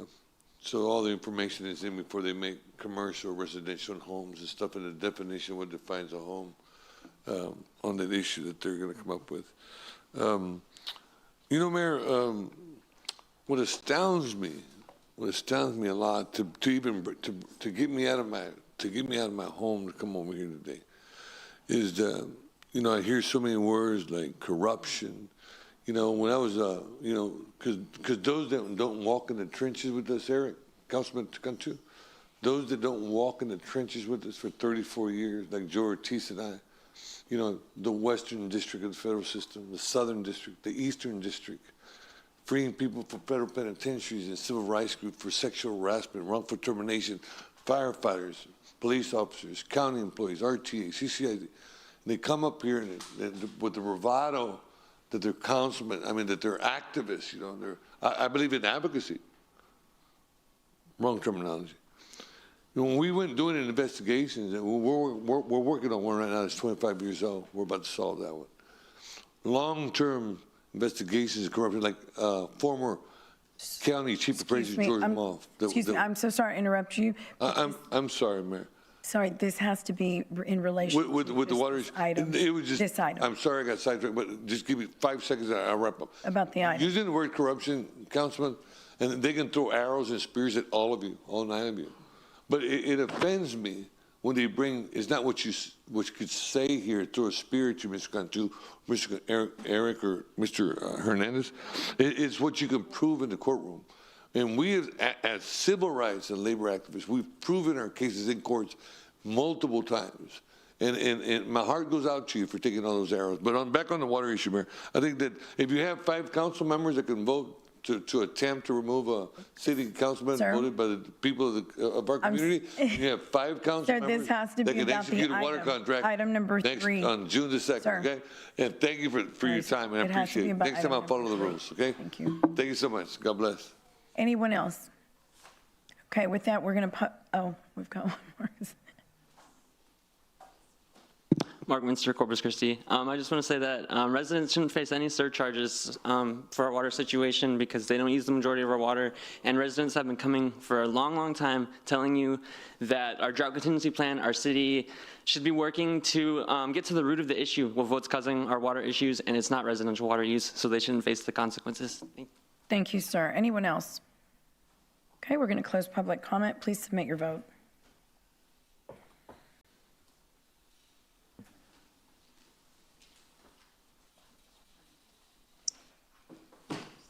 Aye. Ms. Campos, thank you, Ms. Campos. Can we see Ms. Campos also? I'm here. Aye. I just need to see on the camera, ma'am. Aye. There you are. Perfect. Okay, the motion carries. Thank you, Nick. Our next item pulled is Mayor. yes. I'm sorry to interrupt, but we haven't. We need to vote on the consent agenda. We didn't give Ms. Campos an opportunity to vote on that. When our consent agenda, with the exception of those items. Aye. I thought I did. No, Okay, ma'am. Let's go ahead and No, do you- that. So I'm no, going to you entertain a didn't. motion to approve consent agenda with the exceptions of items 2, 3, 4, 7, and 9. Aye. Okay, we have a motion, and do we have a second? Second. Please submit your vote for the consent agenda item. Ms. Campos, now you may vote. Aye. Thank you. And are you good with that, Rebecca? Yes. Seeing her? Oh, no, I'm sorry, I'm trying to do this deal too. We're voting on consent agenda. Yes. Okay. Okay, so do you see that on your screens?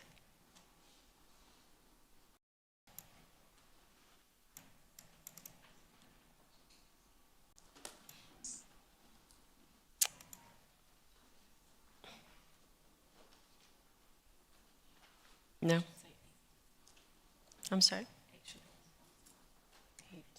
No, we didn't, where was 6, Rebecca? You have 6 on there? Yes, I had 6. Who pulled, I don't think we pulled 6. Oh, we did?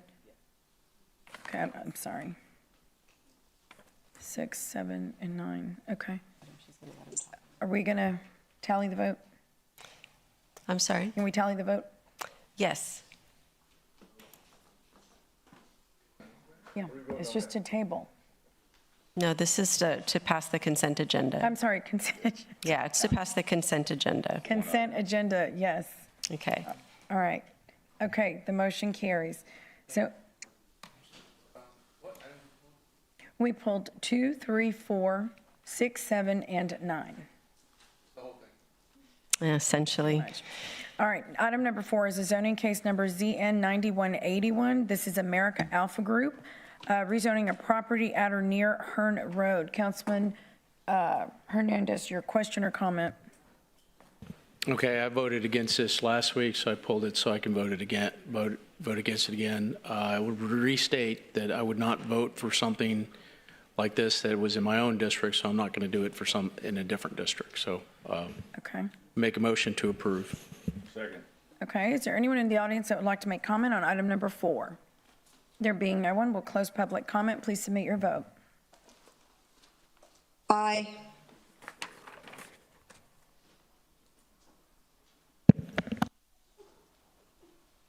Aye. Thank you, Ms. Gumpels.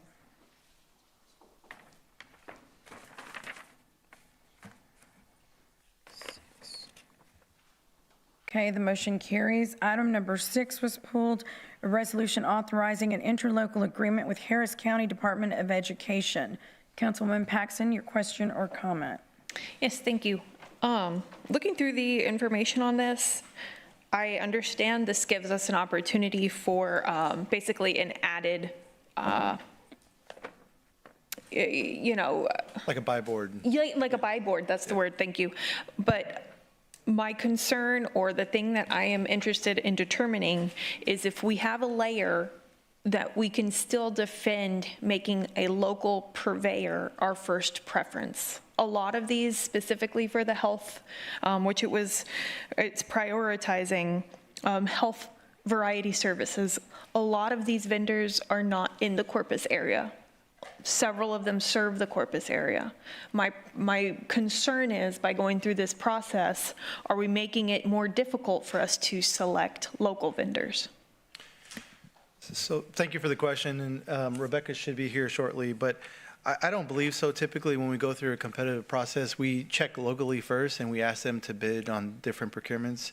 So that's what we'll continue doing moving forward. I don't think it'll exclude any local businesses. Do we need a specific note on this motion or anything that we would still prioritize local vendors in any event of going through this procurement measure? Give me 1 second. Does my issue make sense? I mean, if we're looking for a service and we elect this buy board and there isn't local vendors on it, how will we get bids from locals to prioritize them?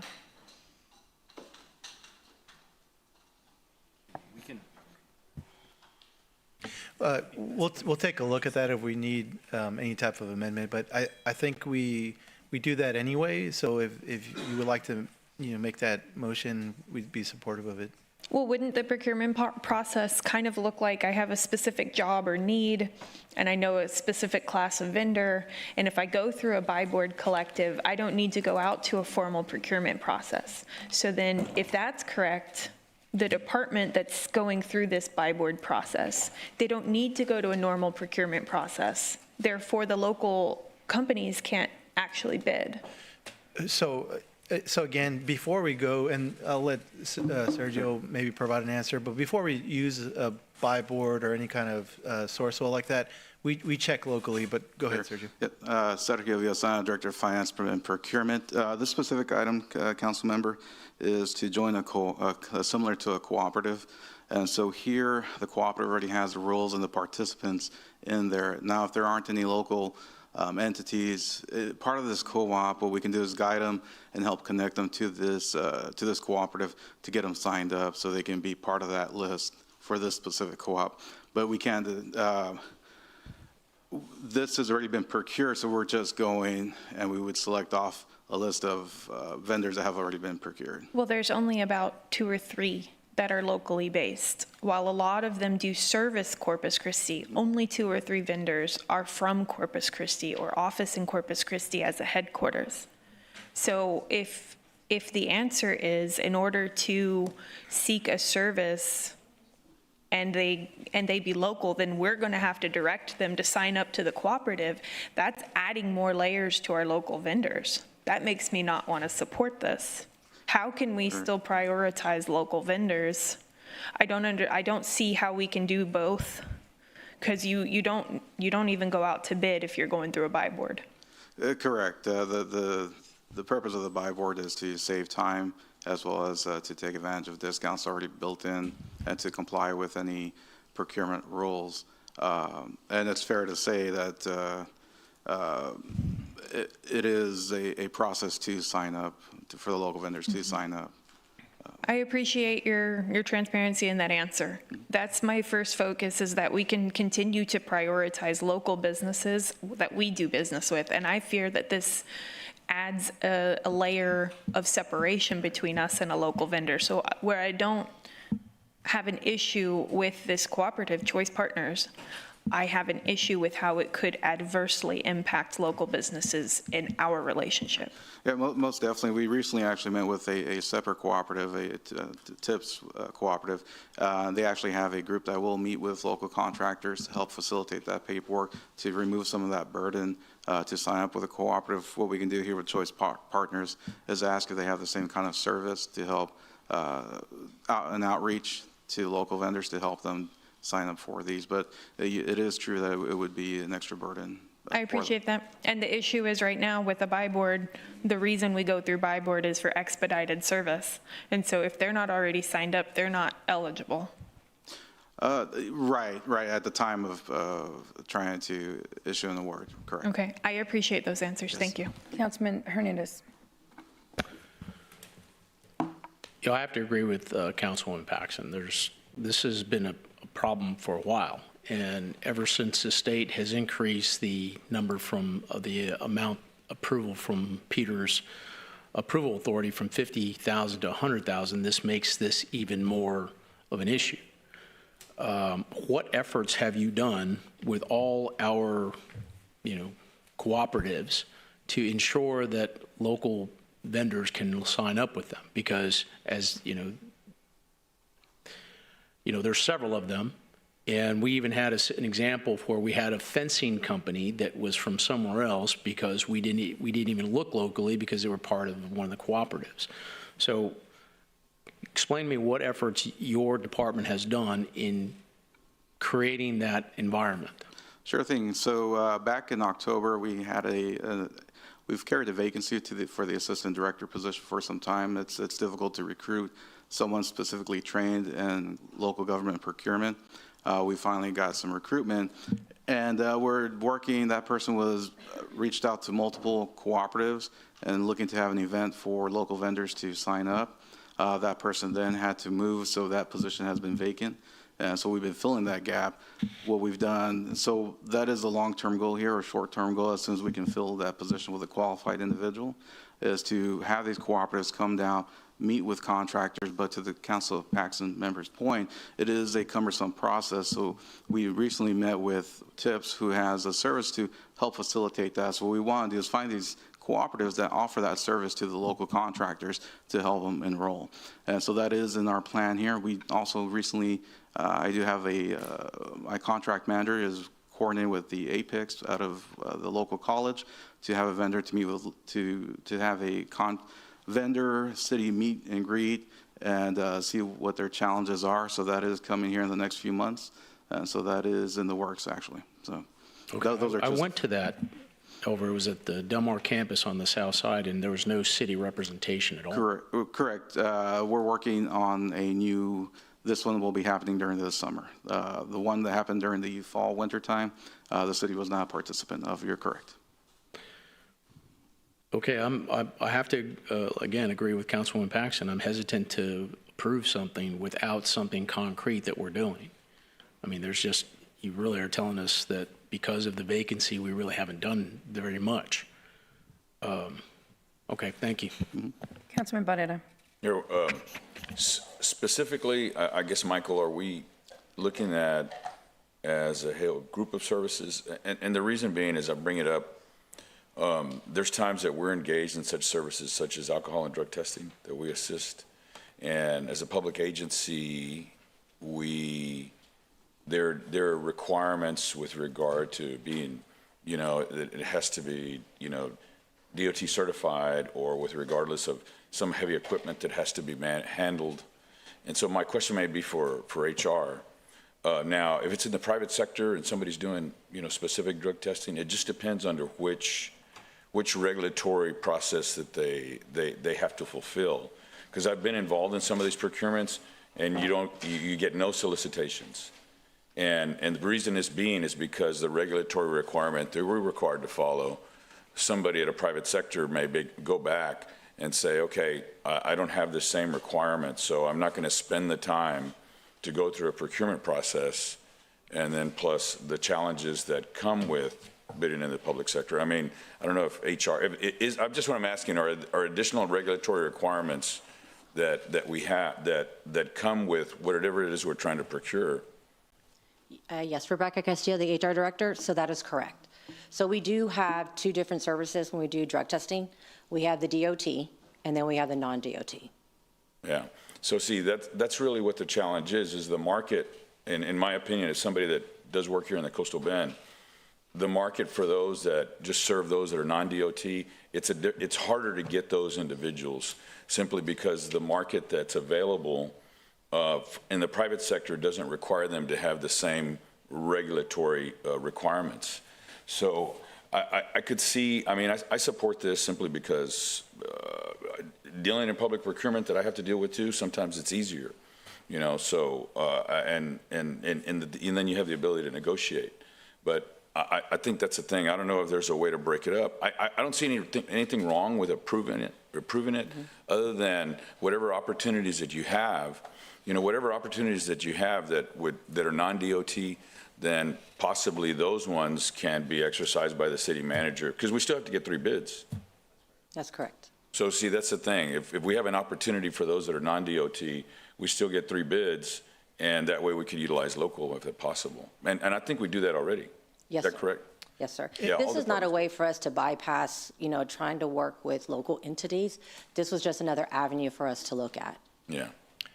And I did want to mention, like I mentioned before we use a buy board or Sourcewell, we do check local, right? And the city manager and myself will work through the procurement process, and we'll ask that question.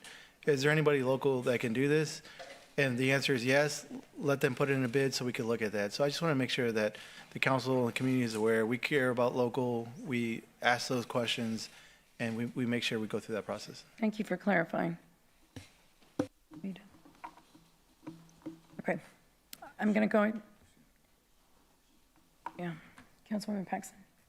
Thank you. So is there a way with this caption that we can accomplish both? We can still establish that first right of preference for local vendors to the extent that, if a procurement comes up and we're going to use this cooperative, we can show, there was no local vendor that could provide this, or there was no, because somehow for me to feel, to know that this process is not going to burden our local vendors, there's got to be something. Yeah, so since we already go through that process, we could definitely, I think, do that, and I'll ask legal on their advice on how we can make that happen. I don't think you want to make that extreme of a condition because we can always get a vendor with enough of a premium paid to them. I mean, if we put enough money on the table, we'll always have a local. Well, Miles, I think the question is how can we make sure we check locally first before we use a buy board, not that we spend extra money to use local. Is that correct? Yes. Councilman, I would recommend changing the resolution because this is part of the resolution to give to the cooperative as us joining it. Perhaps it could be a practice as part of the of our procurement practice, which is something we do have already, is questioning departments. Is there anything local that can be done for the services they're trying to procure? And you feel like that would cover the concern? Right, we are working towards connecting more locals, whether to cooperatives or to our own supplier portal where they can register and be notified of the opportunities. So that's part of our outreach that's going to be happening this summer to the local contractors and vendors. Well, I know that was a concern of mine over a year ago, and I know that we had a vacancy in the department, and that was kind of that held up some of those efforts. And I know the Del Mar Small Business Development Program tries to prepare local vendors so that they can apply successfully through the city of Corpus Christi. But there still is that need to gap that existing structure. Now we're kind of adding another program to it. So how long is this term? Okay. And we do have a local preference in some of our procurements where there's points awarded for being a local preference. So we are doing some of that already. But I think our outreach as well as education on our supplier portal where the local vendors can get notified of these opportunities electronically is the way to go for us. But I have heard from some vendors that as bids will come up, they've tried to subscribe to that and they don't get the regular notifications. So we may need to evaluate that system because I know we have one, but hearing from vendors, I don't know that it's super reliable. Can you tell me in our current policy, purchasing policy, do we have a specific caveat for local vendors? We do have, I'm not sure if it's in the policy itself. I'd have to go back and double check, but I know we did work on, prior to my arrival, there was a policy as far as how to incorporate scoring for local vendors. Yeah, and to what our legal said, I'm not advocating that we're willing to pay any dollar for a Right. I'm advocating that we try that avenue first. That's our first preference. So if we find a responsive bidder there, great. If we don't, we can broaden that search. So if we don't have it specifically in that policy, I'd be very interested in it coming back so that we could establish something to protect local vendors. Sure thing, sure thing. We understand the value of the local economy and want to have local jobs and how that feeds into our system. So we definitely do support that as well. I know that's not the item here, but hopefully we can keep working on that. Yes, ma'am. Thank you. Councilman Barrera. Hey, just real quick, hey, I've been meaning to get with you on this. It's just we've been real distracted. But can you and your team please get with me? I'd really like to, I think there's some improvements that we could be made, and I want to be able to use my network to be able to get more people out. And I've been, like I said, distracted with some of the challenges that we've been facing, and I've been meaning ever since you got on board, and you're doing an amazing job. But please, can we organize a time to get together? Yes, sir. We'll do. Thank you very much. Appreciate it. Okay, I'm going to go ahead and open public comment. Would anyone like to make public comment on item number 6?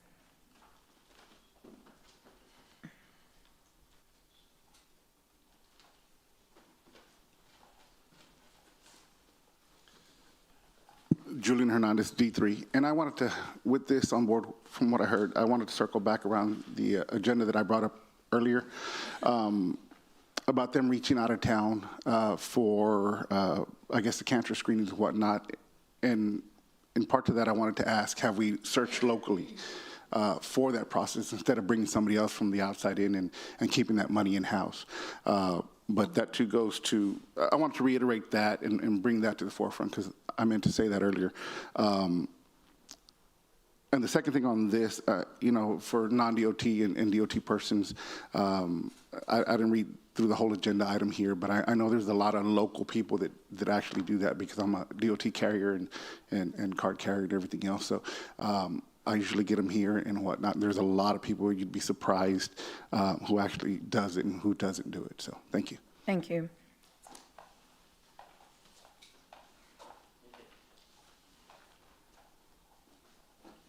I just want to say to just please think about the small businesses, and because we're in this water situation, because prior councils have prioritized fossil fuels and large petrochemical industries over the small businesses, and that's why we're in the situation we're in today. So please keep that in mind. Thank you. Anyone else? Okay, I'll close public comment. Please submit your vote. Was there a motion and a second? I move for approval. Okay. Okay, thank you. I thought we had one. Okay, please submit your vote.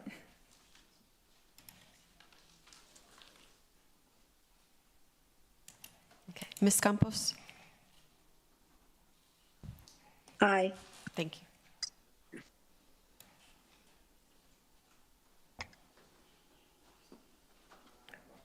Okay, the motion carries. The next item pulled was resolution to authorize the city manager to initiate surcharges during a level 1 water emergency. Councilman Cantu, your question or comment? Number 7. Oh, okay. Then Mayor, if I could, because the previous item wasn't approved, this one should be tabled as well, because it corresponds to the drought contingency plan. Oh, okay. So you want to just go ahead and make a motion to? Okay, so we're gonna move to table to June 2nd as well. Would anyone like to make public comment on this item? Okay, we'll close public comment. Please submit your vote. We're tabling. Sure. Aye. Okay, you can just give me a minute. I have to, or we can just do a verbal vote if that's all right. All in favor, say aye. Aye. Any Aye. opposed, say no. Do you need to see Ms. Campos? or- Yes, ma'am. Thank you. Aye. May we see her, please? Sorry. Aye. There, thank you. Okay, that was item 7. 7, and now we're going to go to our last item pulled, which is item number 9, a resolution authorizing the submission of a grant application for the Parks and Rec Department to the U.S. Department of Homeland Security. Who pulled this one? That was me, Mayor. We have a modified resolution that we're going to pass out based off type B board action yesterday. Okay. All right, Jonathan Atwood, Interim Assistant Director, Parks and Recreation. So yes, staff pulled this item for Section 5. During the Type B meeting yesterday, they requested that we cap the interdepartment service fees at 11% of the total cost of this project, or not to exceed $295,900. Okay. Because of that amendment, we're Okay, so it's an amendment. Would someone like to make entertain a motion to amend? Move to amend. Second. Councilwoman Paxton? Thank you. And I know that we briefed on this, but just for public sake, I just wanted to put on record that should we apply for this and be awarded the grant, the match responsibility is coming from the Type B Corp, not the general, not our fund. That's correct. Thank you. Thank you. Okay, would anyone like to make public comment on item number 9? Okay, we'll close public comment. Please submit your vote.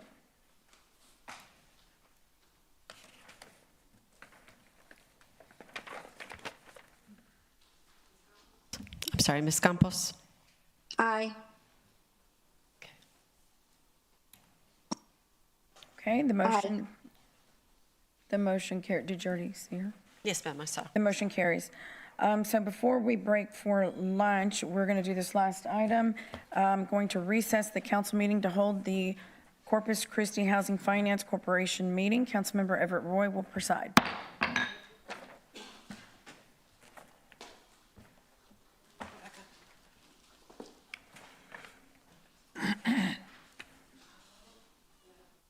I'm sorry, we didn't vote on the resolution as amended. She's right. We can just do it verbal. So to pass the previous item as amended? Okay, please, do we need to go back? Um, Let me go back. So can you turn my light on? Oh, well, Yeah, I'm sorry. She's right. I'm doing it. Here, you want to switch seats? No, it's fine. Alrighty, so we're gonna, I'm gonna call this meeting back to order, the Corpus Christi City Council meeting, and we are going to vote on the last item as amended. Yes, ma'am. So Is there a motion? Okay, we have a motion and a second. Please submit your vote. Aye. You're going to be.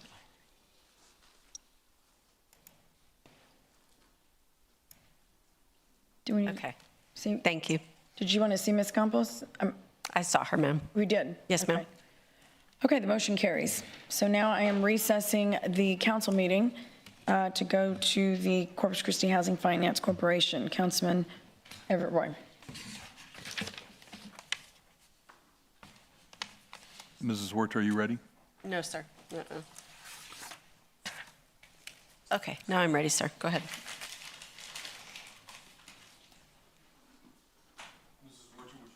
Roll. Yes. President Everett Roy. Present. Vice President Roland Barrera. Here. Sylvia Campos. Here. Can we see Ms. Campos, please? Here. Thank you. Eric Cantu.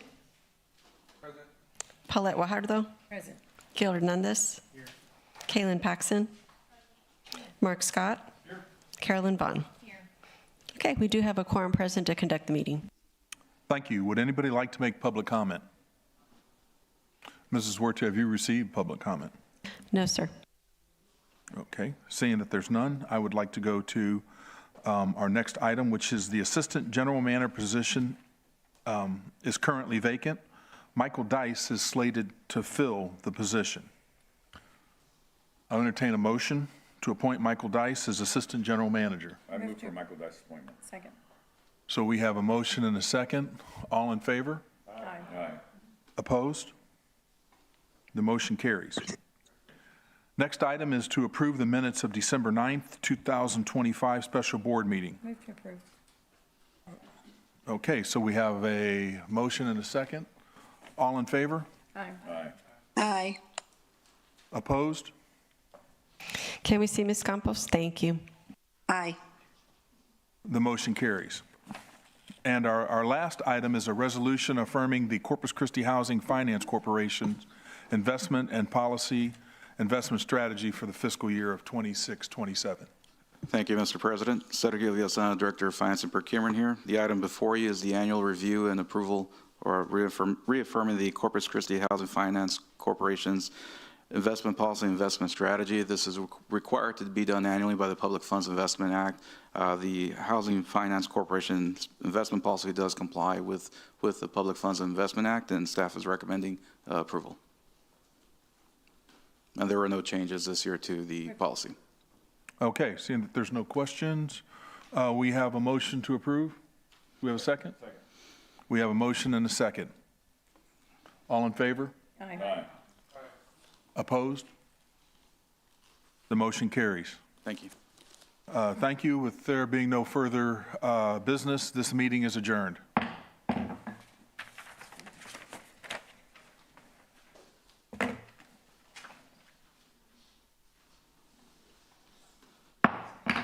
Okay, the council meeting is reconvened.